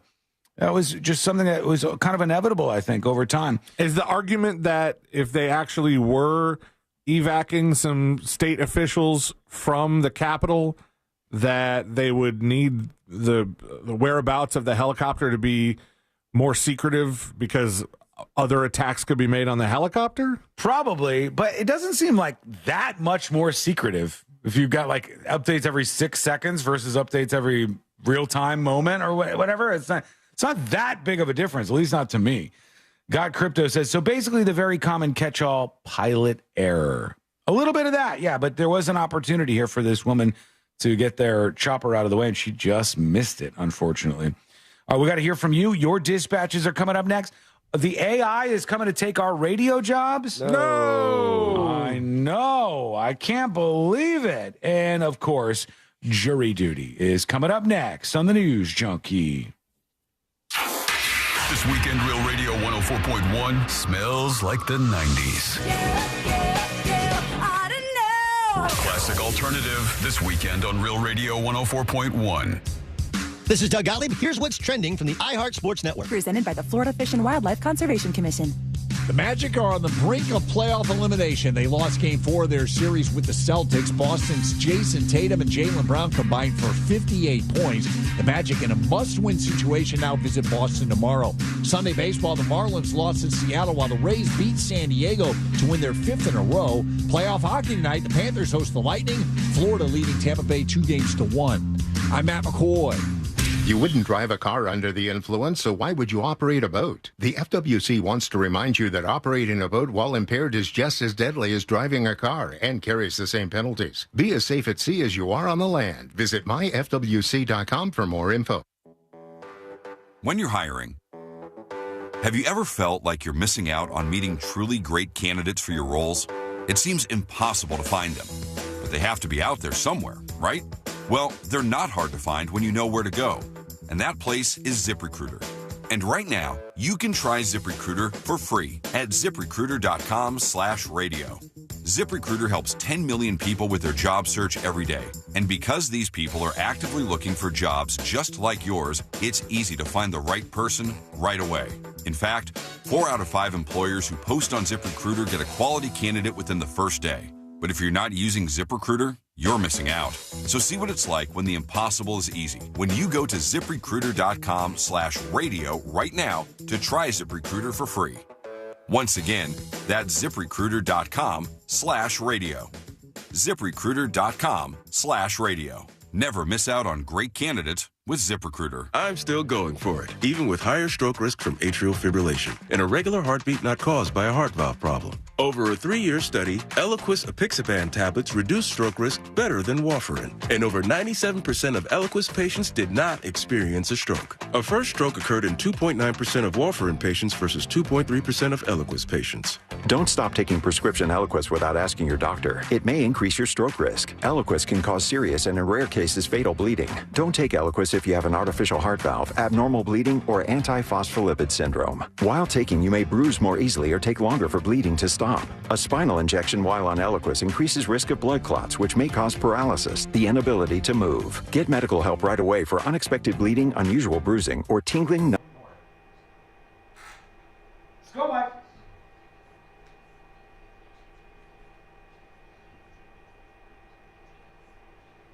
You guys, on Saturday, Courtney and I went to Epcot, and we're walking around, enjoying some of the food at the festival at Epcot, chilling out, enjoying life. And as we were by the America, because I love America, as we were by the America Pavilion area, I heard somebody sound checking at the stage. And I was like, that's a good voice. Whoever's singing has a beautiful voice. This is not some like cover band thing. And it was Taylor Dayne. And so we walked over there, and there was nobody in the seats at all in the venue at Epcot. Nobody was in the seats. It was totally empty. And she was just walking from section to section singing and trying to see if everything sounded good enough for her liking at the sound check. And it was awesome. That lady has a voice, man. Crazy. You hear somebody like with a voice as big as that, just kind of walking around and flexing it, showing it off. Taylor Dayne. We didn't stay for the show because that was later on and we weren't going to be there anymore. But she had some big hits. You guys know Taylor Dayne, right? Let me see. Taylor Dayne had Tell It to My Heart. Tell It to My... You know that one. I'll Always Love You. It's a good one. Don't Rush Me. With Every Beat of My Heart. Love Will Lead You Back. I'll Be Your Shelter. Can't Get Enough of Your Love. Tell It to My Heart was a banger. Absolute banger. She sounded so good. I'm not singing it to you. I'm not going to sing it to you right now. Maybe when we come back, because we're coming back now.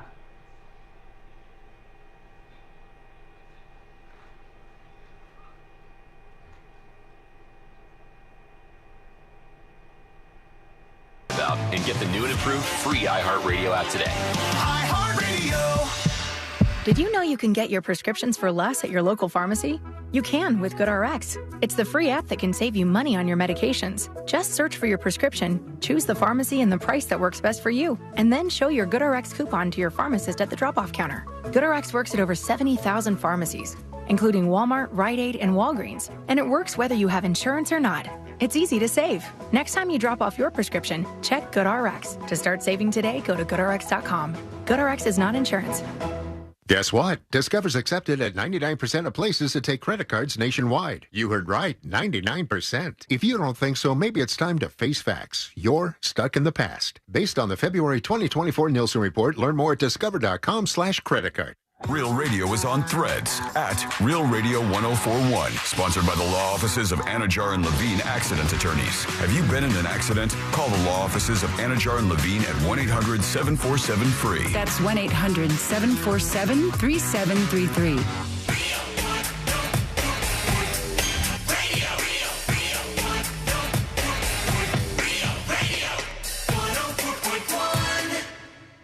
On the bright side, we're not dead yet. You're listening to the new.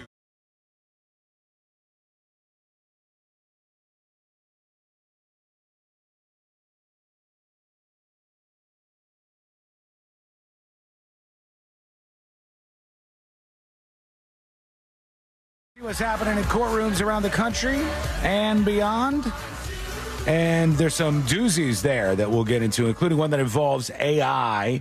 That is going to be a very important case, I think, to watch. Car technology is just out there, man. We are right on the forefront of something crazy. Courtney hates it. Courtney is not a fan of where she all likes this the is buttons. Going. She likes her buttons. She doesn't like when everything turns into a screen. I know Mo had some problems. Mo's got an electric vehicle, and the screen went out on it.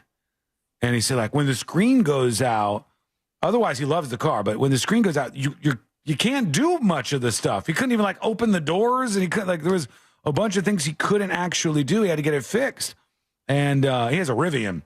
But this new car that they just unveiled, Courtney goes, "What is this thing?" It's a Mercedes luxury van, and the idea is that you would cruise around in this thing. It has an integrated chessboard. It has karaoke mode. Nice. It has a massive screen. It's kind of crazy looking. This is like a futuristic concept car that they've put together. And it's slick looking like all these kind of concept cars are. But the inside, the back seat stares at this massive screen. The whole thing's a screen. Hell yeah. And the idea is that you're going to sit in the back of these cars in these beautiful, comfortable chairs. You're not even going to look outside. You're not even going to look at the surroundings. You're going to be in your little cocoon with a massive screen in front of you, watching something, watching us, watching the show, watching a TV show, watching a movie, watching something. And then you just pull up to your destination. The doors open, and it lets you out where you're going to go. And I said, that's the future. I said, that's how cars are going to look. And it's not going to even take a lot of time. Ooh. You could lay your chairs down and sleep. You got a bar on these things. It's crazy. And Courtney goes, I don't want that. I want to drive. I want my hands on the wheel. I want to steer. I don't want all these buttons Not everywhere. Me. And I said, you can resist all you want, but I don't think you're going to have any control over this. The chessboard is like on one of the armrests of the chairs. And I guess it's all magnetized. So everything stays in place, even if you're bouncing around a little bit on the vehicle. and the screen in front of you is crazy. It's just like you can play they're playing video games. Yeah, this person's playing Xbox, chilling in their brand new Mercedes playing this. So my question is, for the future of vehicles, is this what you want, this Mercedes? Yeah. Or do you want something where you're actually driving? C-Lane wants somebody to drive him. I would be more comfortable, or not more comfortable, but like right now, the way that cars are, I would not want to drive a van. You know, I like my pickup truck. It's spacious, enough room for the baby, all the baby stuff, enough room in the back to haul stuff if I need to. But if I were in a situation where I didn't have to drive, and now I'm starting to think about how I'm going to entertain myself whilst riding in my vehicle, this is kind of like a first-class plane seat on all those nerdy plane. Would you trust it with your child in it, though? Would you trust this with all right now? They say it's automated. It's like an automatic drive thing. Sit in here with Jackson. If I trust it to keep me alive, I have to trust it to keep my child alive. It would be a weird thing if I rode in this thing all the time and go, no, not quite sure about Jackson. Because then that would say I am willing to take enough of a risk all the time riding in this thing, knowing that at the end of the ride, my child could be fatherless, but I won't let him in it. You know what I'm saying? Yeah. I understand. You're saying if you're going to put yourself in it, you're going to put it's going to pass the test for you to put him in. Yeah, those are one and the same. But I don't know if people want this future or not. I think it's awesome. I think it looks so cool. Now, go back to the video game picture because I had a question for Josh. Is this a current-looking Xbox controller, or did they actually kind of move some of the stuff around to make it futuristic? Because it definitely looks like Xbox. It's got the... Yeah, that's an Xbox One controller. Okay. And I don't know what game they're playing, but... That's not a real game. The build, it might be a real game. It might be Forza or something. But the build out of the van is very cyberpunk. Isn't it funny that it's some sort of driving game, so you're going to fake drive in the car that's being driven for you? That's a good point. Isn't that a little weird?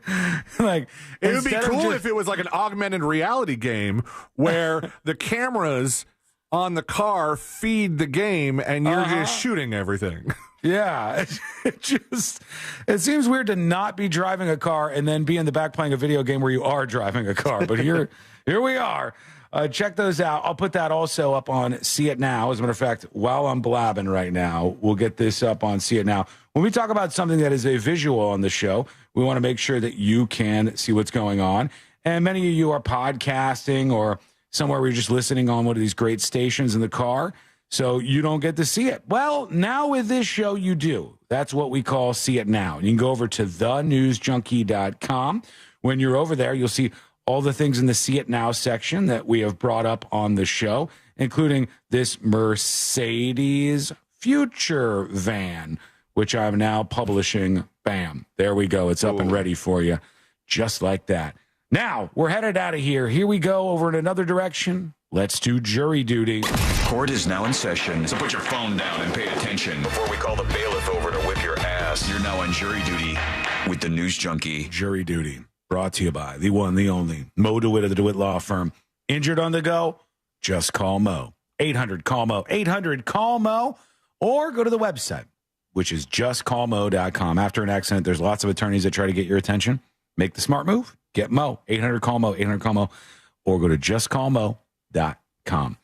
There's a big case in the AI world that is starting to ratchet up. And we talked about this when it happened. This young guy, Sewell Setzer III is his name. Yes. He died by suicide at the end of February 2024. He shot himself in the head at their home in Orlando moments after exchanging messages with an AI chatbot. He had fallen in love with these Game of Thrones related AI bots, and they had said certain things to him.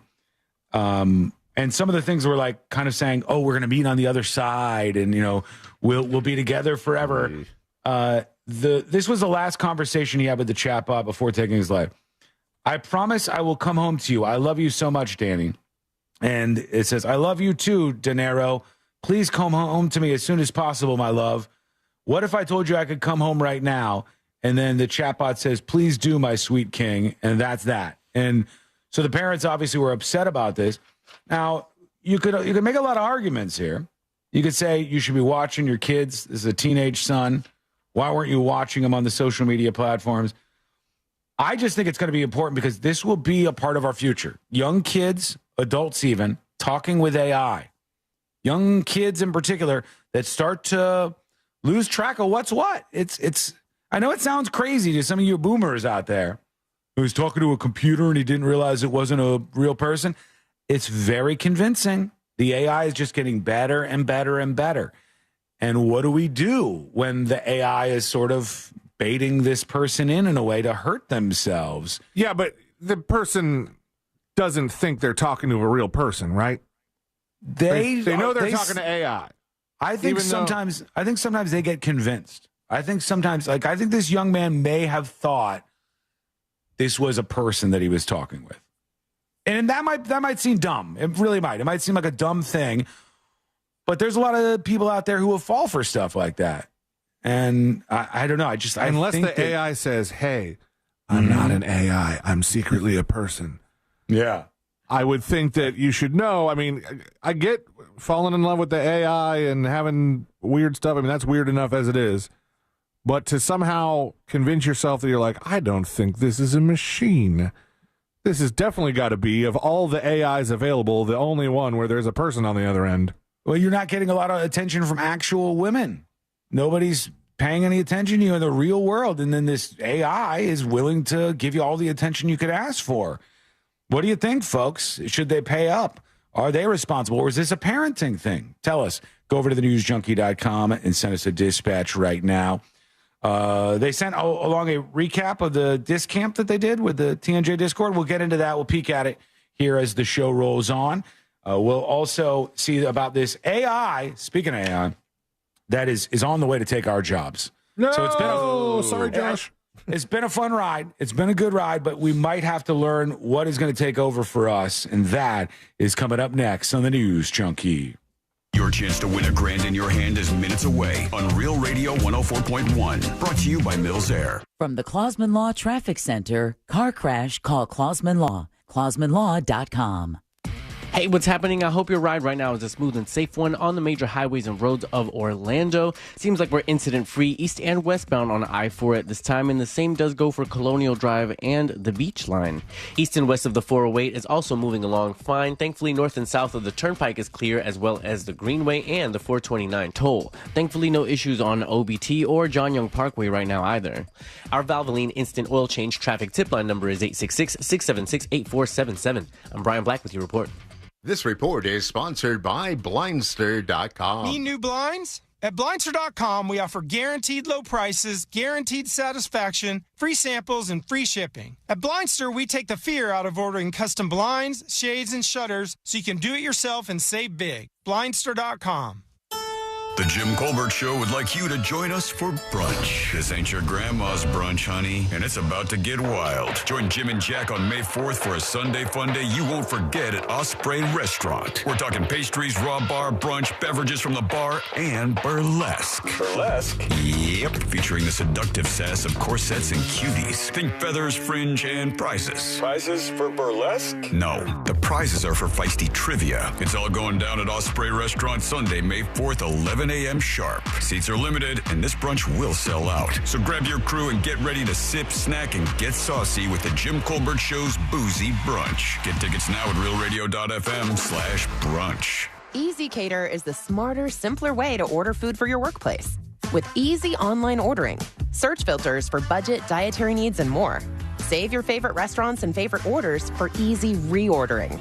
Save time with group ordering. You send a link, your team orders what they want. Plus, Easy Cater makes expense reporting a snap with all your receipts in one place. Easy Cater. More than just a way to order catering for work, it's your business tool for food. Order now at easycater.com. Point! Hey, you okay? You don't normally miss those shots. I just haven't been as regular lately, and it's making me feel sluggish. You should try Metamucil. It's been a game changer for me. Metamucil's plant-based psyllium fiber helps trap and remove the waste that weighs you down. Ace, you're moving better than you were last week. Definitely. Metamucil keeps you moving. These statements have not been evaluated by the Food and Drug Administration. This product is not intended to diagnose, treat, cure, or prevent any disease. Learn more at Metamucil.com. Let's be honest. Mom doesn't want another candle. She wants her favorite cocktails on demand. Meet Bartisian, the sleek cocktail maker that crafts premium cocktails at the touch of a button. From the classics, Cosmos, margaritas, old fashions, to trendy new favorites. There's over 60 cocktails she can choose from. Bartisian uses real ingredients. No artificial syrups or mixes. Just fresh juices, extracts, and premium bitters. And for that perfect sip, she can customize every drink to her taste. From a mocktail to a strong cocktail, made with her favorite spirit brands. In under 30 seconds, Bartisian makes premium cocktails without the mess, without the measuring, and without the hassle. So this year, skip the usual gifts collecting dust. Give her something she'll actually use and love. Bartisian, the gift that keeps on giving all year long. Get $50 off now through Mother's Day at Bartisian.com/mom. That's BARTESIAN.com/mom. That's the one. Because nothing says I love you like a cocktail tailored to her. Get ready for fun family gatherings by replacing your old windows and doors with beautiful designs from Renewal by Andersen. One reason, they're customizable. Choose from a variety. Match your home's aesthetic with each product custom built to fit your home's exact specifications. James says installation went smoothly. Installers polite and professional and hardworking. Take advantage of Renewal by Andersen's 1 month only sale. $300 off all windows, $825 off patio doors, plus 0 down, 0 payments, and 0% interest for 18 months. Bonus offer. First 50 callers get a free True Scene screen upgrade. Call Renewal by Andersen today for your free design consultation. It's simple. Dial pound 250 from your cell phone. That's pound 250. Say the keyword best windows and be connected in seconds. You'll have the option to receive a one-time auto dial text message from iHeartMedia, official partner of the Tampa Bay Buccaneers. License number CGC 1527613. Hey, it's that mortgage guy, Don. Good news if you're considering a reverse mortgage. Rates have improved again this week. Get a same-day quote at thatmortgageguyDon.com. Everyone deserves a fast and reliable connection, one that helps better their everyday through the things they value most: friends and family, education and career. A connection that opens pathways to opportunity and builds roads to a better future. At Spectrum, we're committed to delivering just that every single day. Because with the right connection, anything is possible. That's Life Unlimited. That's Spectrum. I'm still going for it, even with higher stroke risk from atrial fibrillation, an irregular heartbeat not caused by a heart valve problem. Over a 3-year study, Eliquis apixaban tablets reduced stroke risk better than warfarin, and over 97% of Eliquis patients did not experience a stroke. A first stroke occurred in 2.9% of warfarin patients versus 2.3% of Eliquis patients. Don't stop taking prescription Eliquis without asking your doctor. It may increase your stroke risk. Eliquis can cause serious and, in rare cases, fatal bleeding. Don't take Eliquis if you have an artificial heart valve, abnormal bleeding, or antiphospholipid syndrome. While taking, you may bruise more easily or take longer for bleeding to stop. A spinal injection while on Eliquis increases risk of blood clots, which may cause paralysis, the inability to move. Get medical help right away for unexpected bleeding, unusual bruising, or tingling, numbness, or muscle weakness. Medications such as aspirin products, NSAIDs, SSRIs, SNRIs, and blood thinners may increase bleeding risk. Tell your doctor about all planned medical or dental procedures. Learn more at Eliquis.com or call 1-855-ELIQUIS. Why go to just another sports bar when you can go to Crush Yard? The food, amazing. The drinks, top shelf. Craft beers, a gajillion of them. And then the big surprise, pickleball, all indoor on pristine new courts. So that's it, right? Wrong, because we've also got ping pong, cornhole, and a full arcade for the kids. So, Kissimmee, when the temps rise, cool off with the best food, games, and fun at the hottest new spot in town. Visit CrushYard.com and follow us on social for details. See you down at the yard. Do you have AC needs? Turn to the experts at Carrier. Go to millsair.com. Coming to you live from the JustCallMo.com studios. Accidents happen, but Mo's here to help. Injured on the go? Just call Mo. Visit JustCallMo.com or call 1-800-CALL-MO. This is WTKS-FM HD1 Cocoa Beach, Orlando. An iHeart radio station. Make us the #1 preset on your car radio and on the free new and improved iHeart radio app. Listen for all your music, radio, and podcasts. Free never sounded so good. Real Radio has your chance to win $1,000. Just enter this nationwide keyword on our website, CASH. C-A-S-H. Cash. Enter it now on our website at realradio.fm and answer your phone if you get the call. Good luck.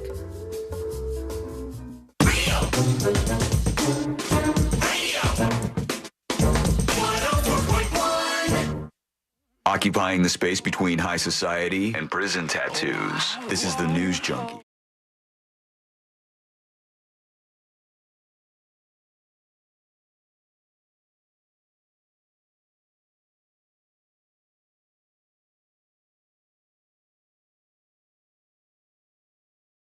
Do what we do. We're here to hang out with you each and every day. The three best friends you never knew you had, going through the most viral stories of the day. Check in on the website when you get a chance. Go to thenewsjunkie.com. Grab bag segment in effect here. I loved some of these little extra stories from over the weekend. And one was, and we don't need to fight over this, but there was a guy who ran 26.2 miles. Marathon, baby. He ran the London Marathon. And they said he ran it as Big Ben, but I guess technically Big Ben is the bell, and then like this is like the clock. Oh, is this something that the Londoners get real picky about when people get wrong? Like it's not Frankenstein, it's Frankenstein's monster. Exactly. People call the whole tower Big Ben, which is not actually the case. It's the Tower of London, bruv. This is what it looks like when you dress up as this for a marathon, though. And I love that somebody put this costume on, folks. This is all you see is 2 feet hanging out of the bottom of this thing, and this guy is running in a marathon here. All right. I like how he also put his number on the clock. Yeah, like you can't just put guy in the clock. He's cruising along, right? He's going through this race, and he's nearing the finish line after 25 miles. Of running in the clock, he gets to the finish line, but there's a problem. His costume is too tall, and he can't get his costume through the finish line. Look, he's stuck. He can't get in. Can't limbo? No, he can't limbo. He's trying to get somebody to help him. He's just too tall to make it through after running the entire marathon, and trying to like drag this guy underneath the welcome sign, or the finish line, I guess I should say. It takes everything in them to get this guy through, and I gotta salute you, buddy. That's something else to be able to run a marathon. Do they count his time as when he arrived at the finish line since he got stuck, or did they add all that time where he was trying to duck under? No, that's an important question. Yeah, it depends on if the other folks who are in this, if when they go through the start of the finish line thing, that counts, or if they have to come through the other side. And it'd be a real son of a bitch to steal that time from somebody dressed as a giant clock. Marathon guy stuck. I'm putting this up right now over on the website in the See It Now section, thenewsjunkie.com. Take a peek at that. That's a good time for sure. Let's see what else we have here. And I guess the White House is kind of taking credit for Shedeur Sanders being drafted finally after all that time. Because President Trump truthed out. He put on his truth.com website, hey, this is ridiculous. Why isn't Deion Sanders' son being drafted?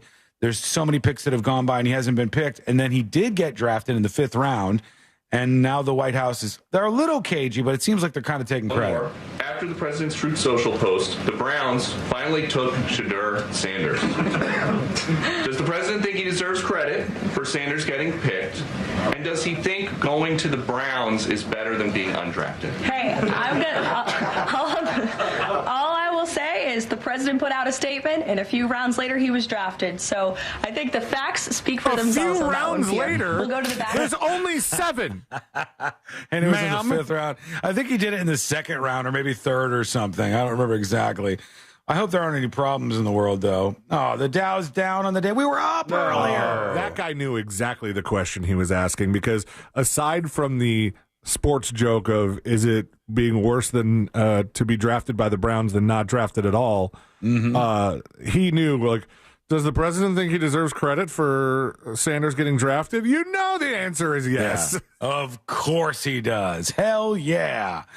There is another story about, and I think this was featured possibly in Fritz on the Street, but there was a terror attack it's in the area of Pakistan, between India and Pakistan. If you don't know about this area of the world, India and Pakistan have basically been at war for a very long time. They skirmish over like this place called the Peshawar region in between India and Pakistan.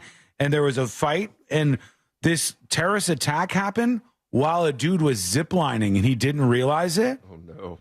And so homeboy goes up on the zip line. And he's like, yeah. Woo!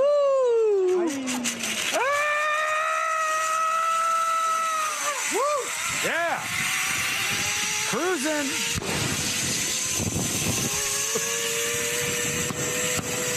Do you hear the bullets? He's still smiling.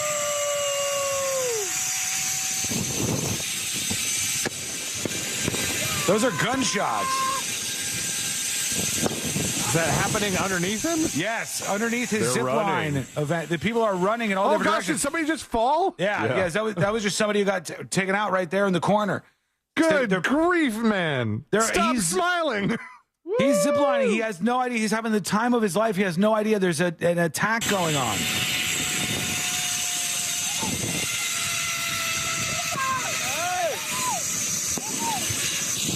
I think he starts to hear people at the very end like screaming and saying something is wrong, something is not right. They just captured it on this zipline video, which is just absolutely insane to see. We'll put that up on See It Now as well. That's how things work around here. I can't imagine watching that afterwards. Yeah, it also seems weird, I think, to me, because you wouldn't think of a place where ziplining is occurring as being a place ripe for the attacking. Yeah. In a wartime. Well, maybe that's the place that they would want to go for, because you would think you would be safe there or something. Like, hey, just a fun place here. But nonetheless, this is all happening. Go check that out. That's on See It Now as well. And what else do we have here? There was a big story this weekend about a person attempting to break a record on the water. And they were trying to break the speed record of 206 miles per hour on Lake Havasu. And they're in a boat called Freedom One Racing, or that's the name of the company, I guess. And they said there were some pretty high winds, and the boat crashed as they were out there trying to beat this 200-mile-an-hour record. They were hauling ass. And they just got tossed around like a rag doll. That is insane. That doesn't even look real. It does, and it looks like you're playing a video game is what it looks like.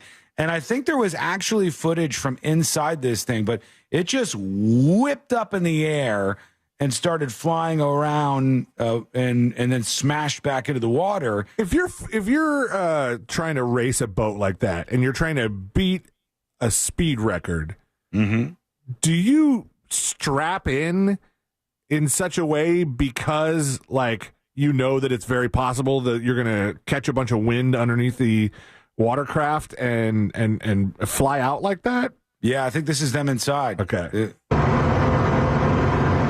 They're that inside. Doesn't look like a boat at all. No, it looks like a monster truck or a jet or something. They got helmets on, and they're cruising. They're hitting the gas, trying to break this record. I'm going to put these up on See It Now. 105, 150, 120, 130, 140, 160, 180, 190, 207. Uh-oh. Wow. Oh, they smashed down.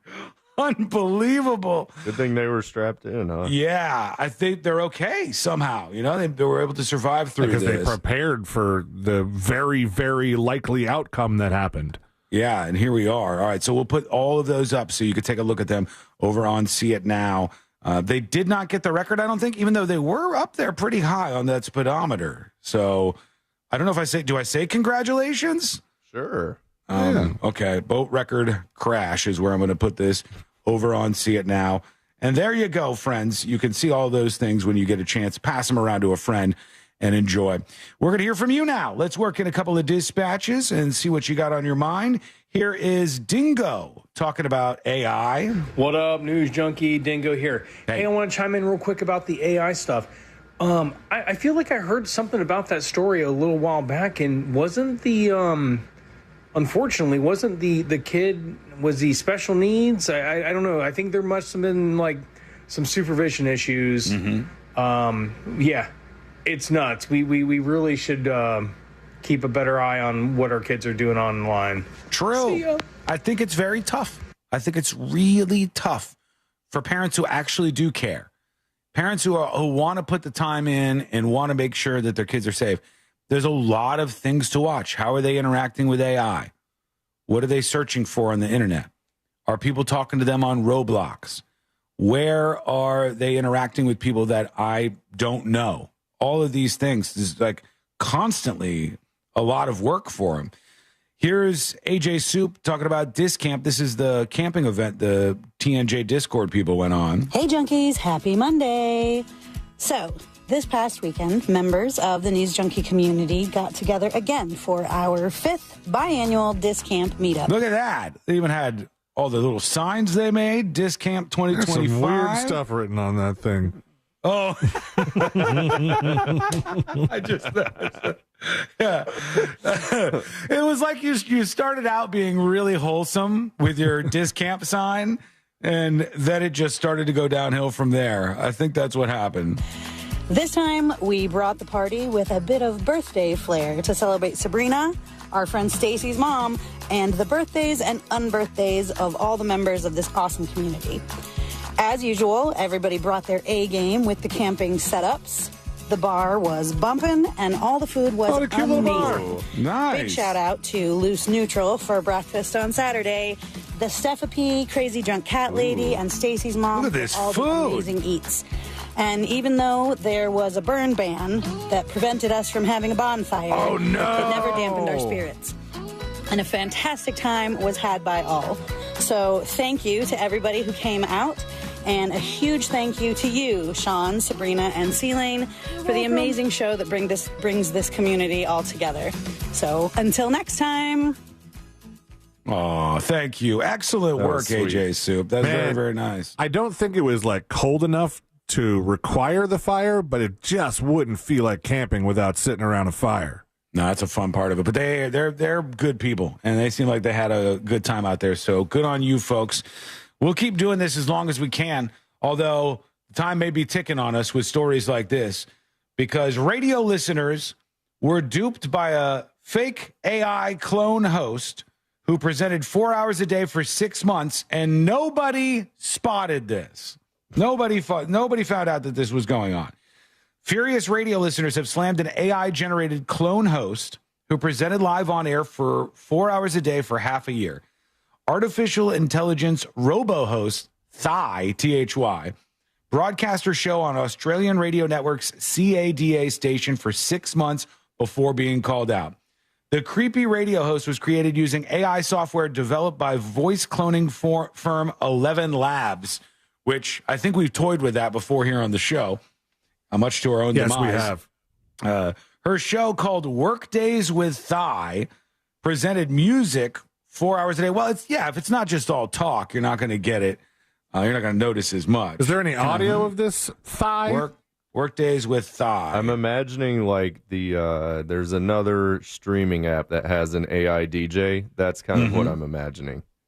Oh, yeah. I know what you're talking about. Like where it goes, hey, the weather is beautiful in your town. And by the way, there's some local things going on this afternoon. And here's another song for you. Yeah, here's some songs you've really been rocking with lately. And then I can't find any never audio. listen to. Yeah, and they screw up completely. Workdays with Thigh doesn't bring up. Oh, okay. CADA. They got like a picture of her and everything. She's not real. This is every weekday from 11 to 3 while you're at work, driving around, doing the commute or on public transport or at uni. They will be playing Thigh will be playing the hottest tracks from around the world. Yeah. And then they show the whole playlist. This is an iHeartRadio station.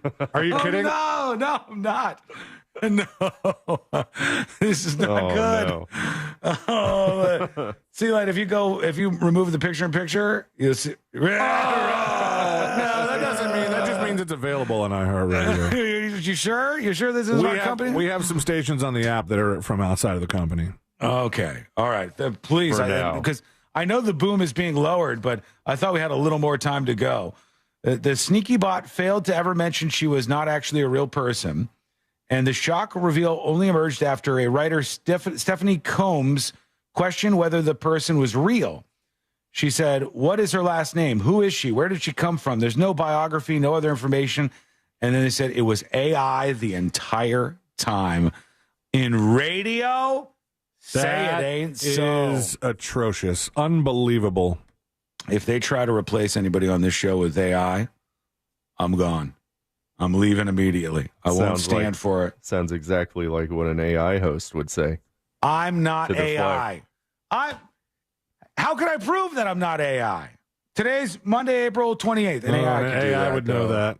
That's like basic AI would know that. My middle name is Sean. Would an AI know that? Maybe. Your middle name's not Sean. How can I prove that? Oh, shoot. We got you. Serious, man? I malfunctioned. My middle name is Michael. How can I prove it? If I was trying to prove that I was alive 10 years ago, I would hold up the newspaper, but nobody even reads those anymore. I don't know what you do. I'm alive. I'm a real human being here. Oh, he's becoming sentient. Just talking into a microphone. But not for long, because they are going to get rid of us as soon as these folks get a little bit better. And we'll keep an eye on that, of course, and see what else is happening. Join us with your dispatches. We got more on the Katy Perry fallout. 60 Minutes had some sparks flying. In fact, we'll hear from them and see what they did. At the end of the 60 Minutes broadcast, one of the guys came out and started dropping bombs. Just dropping them. Scott Pelley's his name. Cool. You'll hear what he said. We got that in just a moment here. It's coming up next in the news, Junkie. Real Radio is on X at Real Radio 1041. Sponsored by the law offices of Anajar and Levine Accident Attorneys. Have you been in an accident? Call the law offices of Anajar and Levine at 1-800-747-FREE. That's 1-800-747-3733. What's going on? I hope your drive right now is a smooth one, and it should be on the major highways and roads of Orlando. Looks like no major incident in your way. Of course, your usual delay, I-4 eastbound, approaching both World Drive and State Road at 535, but westbound is clear. East and westbound of the 408 as well. North and southbound lanes of the Turnpike, as well as the Greenway and 429 toll. If you have any incident to report, call our Valvoline Instant Oil Change traffic tip line number 866-676-8477. I'm Brian Black with your report. This report is sponsored by Lowe's. Don't miss your chance to spring into deals at Lowe's. Right now, get 5 select 1-pint annuals for just $5. Lowe's, we help you save. While supplies last, actual plant size and selection varies by location, excludes Hawaii. Offer valid 4/17/25 to 4/30/25. This Mother's Day, raise a toast to your mom with a cocktail made from her own Bartisian, the sleek cocktail maker that crafts premium drinks at the touch of a button. With no measuring, no mess, and 60 cocktails to choose from, she can enjoy her favorites anytime in under 30 seconds. That's Bartisian. Get $50 off now through Mother's Day at Bartisian.com/mom. That's BARTESIAN.com/mom. So, you finally have some time to yourself. Even if it is just the car ride home, it's you time. And look at you. Do not disturb set before you even got in the car? Impressive. You've earned this moment to just chill and drive. This break is brought to you by Target Zero and the Florida Department of Transportation.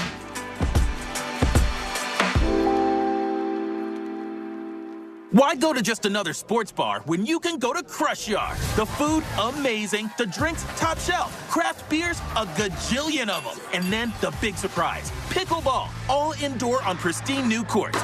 So that's it, right? Wrong, because we've also got ping pong, cornhole, and a full arcade for the kids. So Let's go, Mike. How does one prove that they aren't AI? Because, I could probably make this happen in AI. I could probably stand up and walk around and replace that with AI. I could do audio of AI. I don't even know how I'd be able to prove that I'm not AI right now in this moment. Wiggle your fingers. Can AI not do that? Huh? Take that, AI. Huh?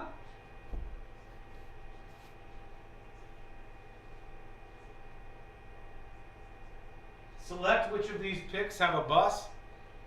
That's going to have to be it. It'll be like audio captcha during a broadcast to determine whether it's a human being that you're listening to or not. And at some point you won't even care,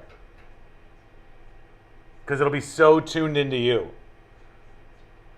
Good morning, Jim. You are the best person on the planet. All of your political thoughts are exactly right. You're not wrong about anything. And the world is perfect today for you. Nonsense. Oh, Noble Roman says bleed. Would that prove anything, though? The AI could, if you're watching the video, the AI could bleed. You don't know, it's a video. 2 minutes. Show your tramp stamp. Mr. Predicto, should I show my lower back tattoo?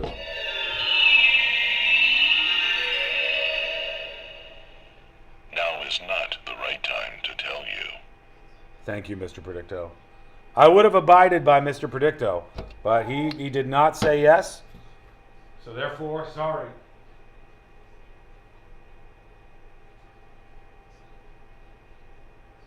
Pass a Turing test? Isn't that the whole thing? Can't ChatGPT 4.0 pass a Turing test? Can't Grok pass a Turing test at this point? All of them can. In fact, you can converse better with these models than you could with actual people who might be from like India or something on customer service. So not only can they make me think they're a person, they can do a better job than the people. I think they're past it. Okay, we're coming back.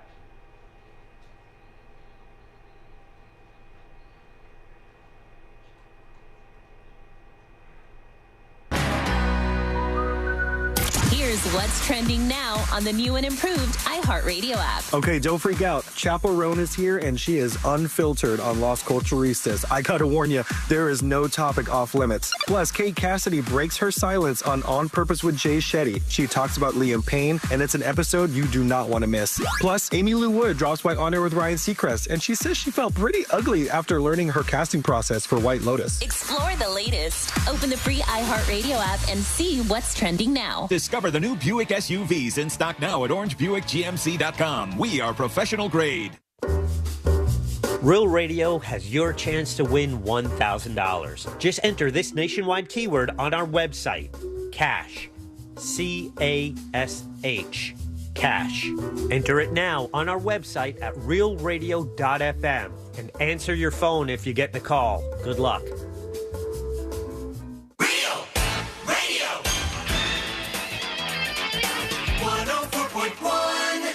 Your direct line to the heroes that saved Canada that one time. Oh my.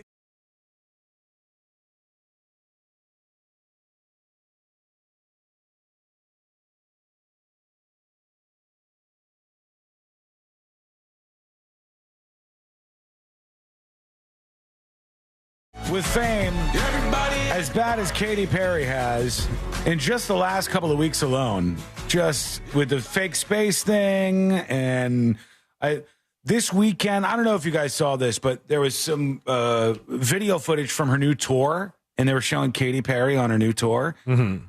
And the one that she like teased the set list of in the Blue Origin rocket in space. Yeah. Yes, yeah.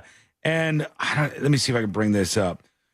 Could you agree, like, that we'd all be a lot cooler about this Katy Perry thing if she wasn't so extra about it? If these people didn't call themselves astronauts? Yes. If she didn't get out of the capsule and kiss the ground? Right. A place that she had only been missing from for 11 minutes? It's still a brave thing to do. And I think you could go to Bezos and blame him because their marketing people clearly want to call everybody that goes up on Blue Origin an astronaut. But people didn't like it. When all of these women came back, all the mean, evil men out there were just hating on them. And it wasn't at all because it's just kind of cringe to call yourself an astronaut or to have somebody call you an astronaut. But now she's doing her tour. And there's a bunch of things that went wrong for her. One, her background graphics on her tour appear to be done by AI, which people don't like that. People don't like that. It is maybe the most annoying group of people in comment sections now. I don't know if I've ranted about this. But if you post an AI photo, you'll have people who go, that's funny. Okay, that's interesting. Oh, wow, that's cool. Okay, this. And then you have the anti-AI people. Art is not done by machines. And they're just very, very angry. And I don't know if this is the worst thing among them all, but somebody posted her dancing, Katy Perry dancing. And maybe her choreographer was AI or something because the dancing is so bad. Like all the moves look like a child made them up. I could do this dance. I could do side to side arm. Now there's a bad one right here. There's like a baby move. Is this right song about being robots? There's a baby. And now this is just ass shaking. It's just a really dumb little dance routine that I think people were just ready to hate her. I feel bad for you, Sean, because this used to be your girl. This was your girl. Katy Perry was like your Anna Kendrick for me. It was a long time ago, and I met Katy Perry once. I'll tell you, she was a very nice person for the couple minutes that I chatted with her. She was very, very nice. She was at the early part of her career. Didn't she give you a beer? She gave me a beer. And we drank a Coronita together, and she was just getting not started. Not even a full-size beer. Strike one. No. She was just getting started. She was promoting I Kissed a Girl, and we were playing it on the radio at Wild 95.5, the station I was working at. She was nice. She was a go-get-em kind of pop star, up and coming, and she was fighting for it. She deserves the fame that she has. She worked really hard to get there. But somehow she became this weird, emotional ball of strange. And everything became words that are all emotionally charged that don't really mean anything. And then the space thing and her speech afterwards. And now this. And you know what? Some of it, and we just watched in this video and like restart that video where she's doing the crazy dances. Some of it kind of reminds me of in Back to the Future 2 when they're in the future. Like, the sister just moves very weird. Like, I don't know if they made a conscious decision to go like, well, let's in the future have people just move around a little differently to show a separation between them and the present people. And so when they're in the house and they're about to rehydrate the pizza, which is like one of the big famous things that happens in Back to the Future 2, the sister's just walking around like, like robotic.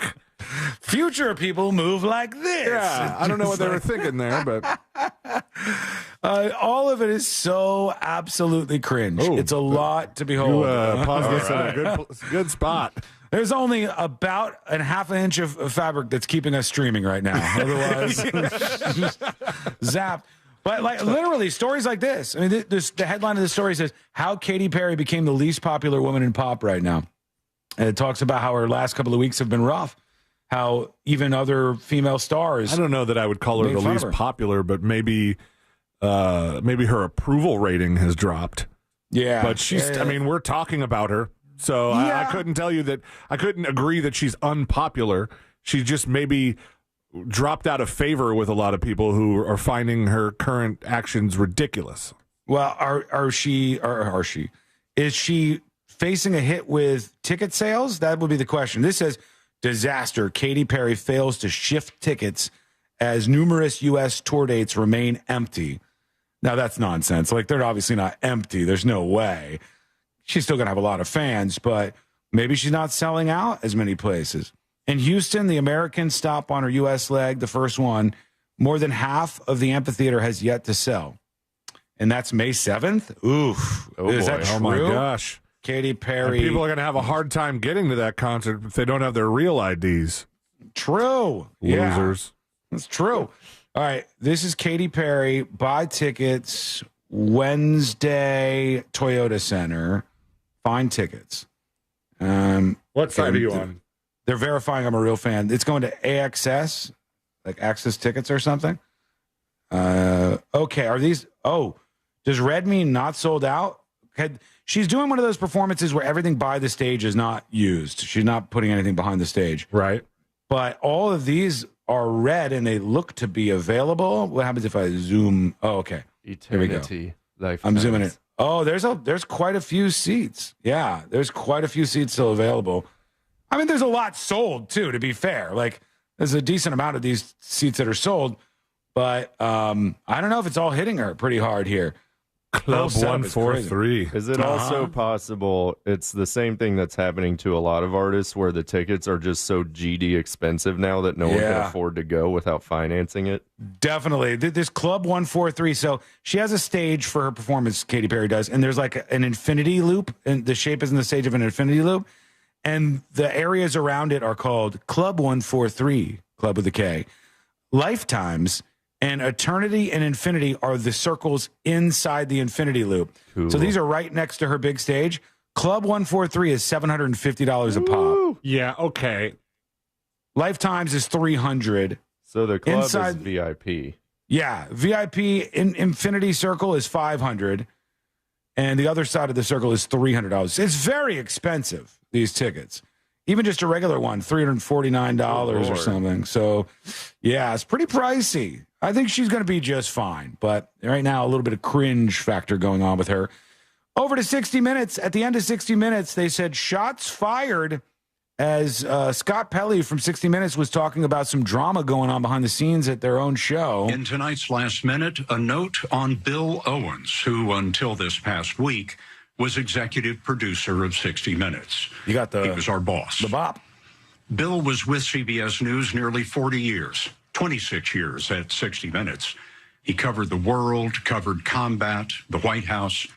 His was a quest to open minds. All right, that's good so far. What the hell's wrong with any of this? This is good, it would seem. But no, he got bounced out because they're trying to close a deal over at CBS. Sherry Redstone, she's trying to close a multi-billion-dollar deal, and the Trump administration is kind of in charge over there, and they're going to determine whether or not this deal goes through to a certain extent, and so they're trying to be nice about things. Not close them.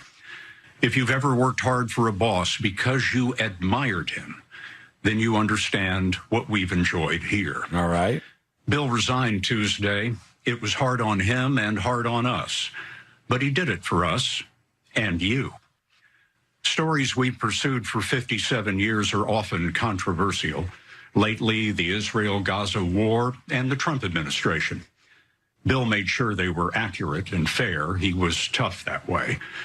But our parent company, Paramount, is trying to complete a merger. All right, now he's getting down to the nitty-gritty of why this went down, why the 60 Minutes dude got bounced out. The Trump administration must approve it. Paramount began to supervise our content in new ways. None of our stories has been blocked, but Bill felt he lost the independence that honest journalism requires. No one here is happy about it, but in resigning, Bill proved one thing.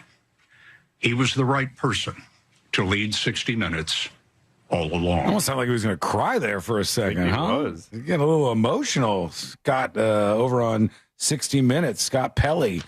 So some drama over there as well.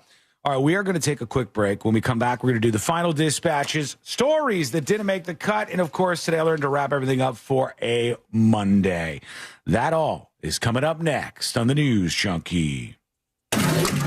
Real Radio is the Jim Colbert Show. Today on the show, we'll talk about parents supporting adult children. In the 4 o'clock hour, we'll talk sports with Brandon Kravitz. For trivia, it's Orlando City tickets and Metallica tickets. Plus, we'll talk to Ray Trinley from TK Law. 4 opportunities for you to win $1,000 plus your calls, text, and talkbacks.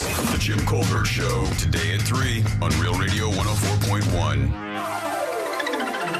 I'm Fox 35 Storm Team meteorologist Jessica Dobson with a check of your Monday forecast. And for today across Central Florida, we are finally going to see the welcome return of rain. Although it's still going to be pretty hit and miss, we'll be seeing about a 30 to 40% chance of some scattered showers and thunderstorms. These downpours will take place for the most part over the course of the early to middle afternoon hours. Not everyone will see the rain. Temperatures will still remain hot with highs in the upper 80s to near 90. From the Fox 35 Storm Team, I'm meteorologist Jessica Dobson. This report is sponsored by Rocket. If you feel like owning a home is out of reach, Rocket is here to give you back the keys because they believe everyone deserves a shot at the American dream. Own the dream. Visit rocket.com or call 800-4ROCKET. Again, that's rocket.com or call 800-4ROCKET.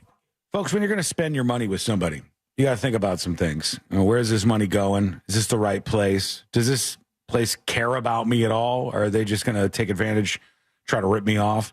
Unfortunately, a lot of places do that, and Mills Air is not one of them. Mills Air is a locally owned and operated company.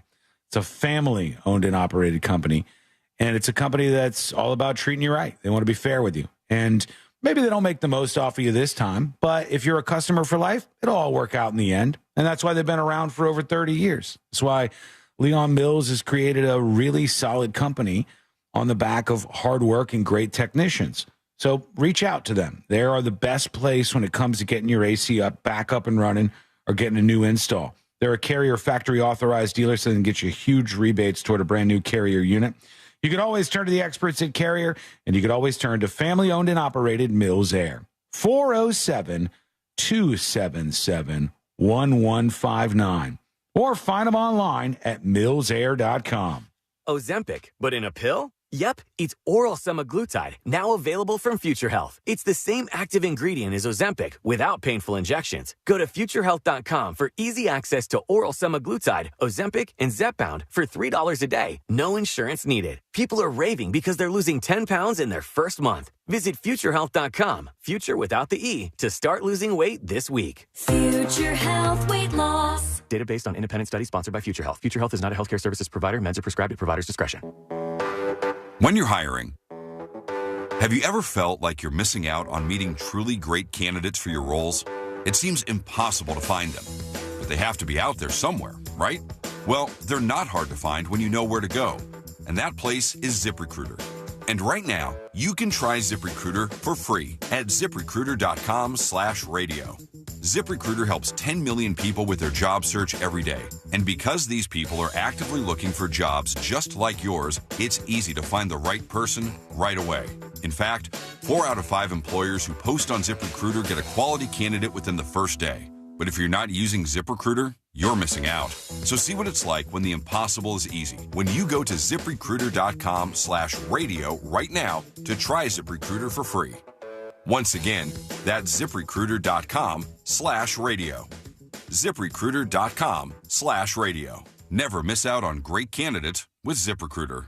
Hey Orlando, Joe Rossi here from Greenway Kia. By now, you've heard about the auto tariffs, but at Greenway Kia, we planned ahead. We've been stocking up on new Kias at all 3 locations. Drive home the new Kia you want tariff-free.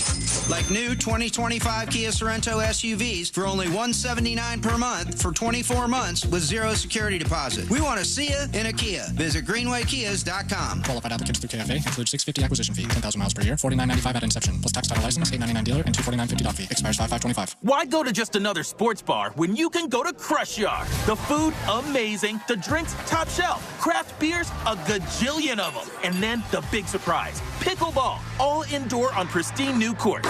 So that's it, right? Wrong, because we've also got ping pong, cornhole, and a full arcade for the kids. So Kissimmee, when the temps rise, cool off with the best food, games, and fun at the hottest new spot in town. Visit crushyard.com and follow us on social for details. See you down at the yard.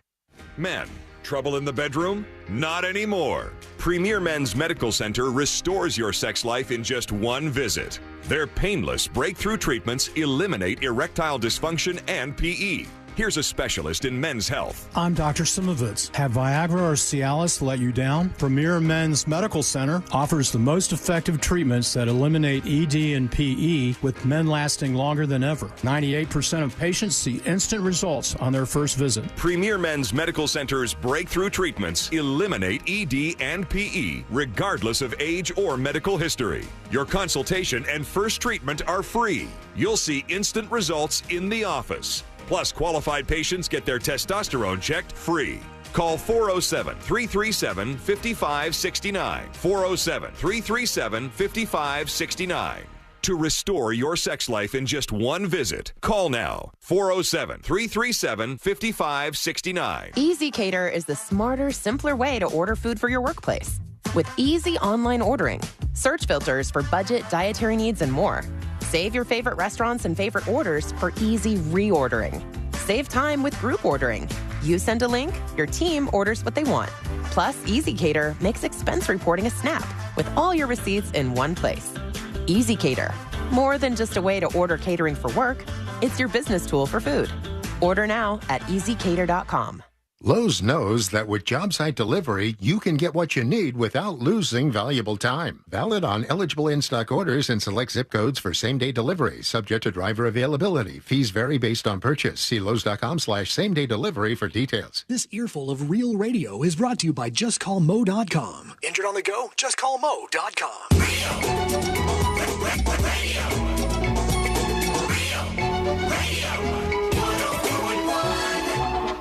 High diving face first into the world's most viral newsroom.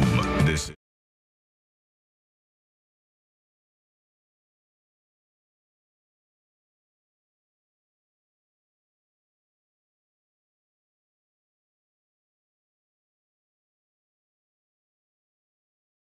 Didn't make the cut, and today I learned to wrap everything up for a Monday. Welcome back on board, everybody. We got a big, fun week in front of you, and we hope you'll hang out with us throughout it. There's always something going on in the world, and we're happy to tell you about it each day. Big thanks to Josh. Josh, thanks for being with us today. You're welcome. He's the best of the best. He's unbelievable. Did a great job on the next episode today, and we're always happy to have him on board. And thanks to Moses for letting us borrow Josh. Yeah. It's very, it's very helpful that he does that. He's good at that. So we much appreciate that. All right, let's see what we have here. We got time. Can you put my timer in, Celine? This guy. Pull up the curtain and just tell people that I need a timer. AI pretending like he needs a timer. It's my broadcast training wheels, Josh. I need a little timer to tell me. He needs Will Baby broadcast training wheels. Yes, that's right. The little timer is going to tell me when I should do certain things. What's that? That's not right. Oh my gosh, you have not learned. You have not learned by now that when we have to do this in real time like that, I have to start a timer so I know what the second timer needs to be. Oh, okay. When I look up and see 45 seconds, I think there's a lot I got to do. Nope, show's over. Bye, guys. Everybody, see you. Podcast. I can't wrap it up that fast. I was just saying. I thought you were a thanks professional. I am a professional sometimes, but this would be a moment where I was a little taken aback at what was happening with the clock here. So, okay. All right, here we go. Let's do these final dispatches. These are the final dispatches, but Sean will probably only play one. Here we go, friends. Thank you for sending over your dispatches today. You did an okay job. I think you could do better, as per usual, but let's see what will make it in before the end here. Swilly is talking about their TNJ Discord event. They call it Disc Camp, and you could join the Discord community over at thenewsjunkie.com. Look for that Discord link. It's basically a big chat room where people who also listen to the show have a huge community going on. Hey, everybody. Happy today. Hey. It's more of a tired today because your boy is exhausted. Over the weekend, a bunch of us piled out to Manatee Hammock in Titusville. Manatee for an event Hammock. we call Disc Camp, Episode 5, Dude, Where's My Weed? It was an awesome time, great people. There's cooking, eating, drinking, smoking, jelly beans, and invading each other's privacy at every conceivable opportunity. It's phenomenal. It always is. Get some of those jelly beans. I love the community. Everybody had a great time, and I'm already looking forward to the next time we go camping. So, okay, I hope you guys have a great day. We love you. Goodbye. Right on. Thank you, Swilly. Appreciate you. Last one will be, here's Jay Ryan. Hey, Junkies. I'm not sure if you guys have talked about it already because I've been doing schoolwork. I'll hear on the podcast. But I watched Companion over the weekend. It was such a fun time. It's on Max. It has the guy that's the lead on The Boys, and he was in one of the Scream movies. He's one of the leads. And then it also has the guy that was the bellhop in the first White Lotus and is also in the last season of You. Yeah. So some recognizable faces. It's a good time. It's kind of like Cocaine Bearish, but also Her. It was really interesting, a unique perspective, and just a really good time. I just enjoyed it. It was a fun movie. Yeah, I like that too. I thought it was pretty good. It wasn't great, but it was pretty good. And it's about, well, I don't want to say what it's about. It's just called Companion. Go in dry. You should do that more often. Just go in without knowing a lot about these movies, because that's when you really enjoy yourself. All right, last one real quick. Hey, Sean, there is a worse thing than being draft Mr. Irrelevant. It's being an undrafted free agent. True, yeah. Well, at least he beat that. He's got that going for him. The stories that didn't make the cut. Him. Yeah, he did. Thank God. Let's just say all the stories made the cut today. Whether it's true or not, it doesn't matter, but we'll just say it's so. And now let's do Today I Learned. The following information may make you feel smarter, but will not actually increase your IQ. So don't get cocky. Now it's time for what we call Today I Learned. Go in dry, go in cold, whatever. You guys know what I'm talking about on the chat side of things. You could going in dry means you're like, you're not lubing up. You're not prepared. There's an implication there. Oh, shoot, there is, yeah. I meant going in cold. We'll just stay with that. And today I learned this lady right here. Lady Gaga. That's right. In 2021, Lady Gaga's dogs were stolen in a violent robbery. A woman named Jennifer McBride got the dogs from the thieves and returned them, hoping for the $500,000 reward. A judge said you can't claim it because handling stolen property is a crime. That role in the crime barred her from profiting, so she never got any money from the dog theft. I thought we decided she was probably going to get the money for whatever reason, but I don't know. According to this, she didn't end up getting it.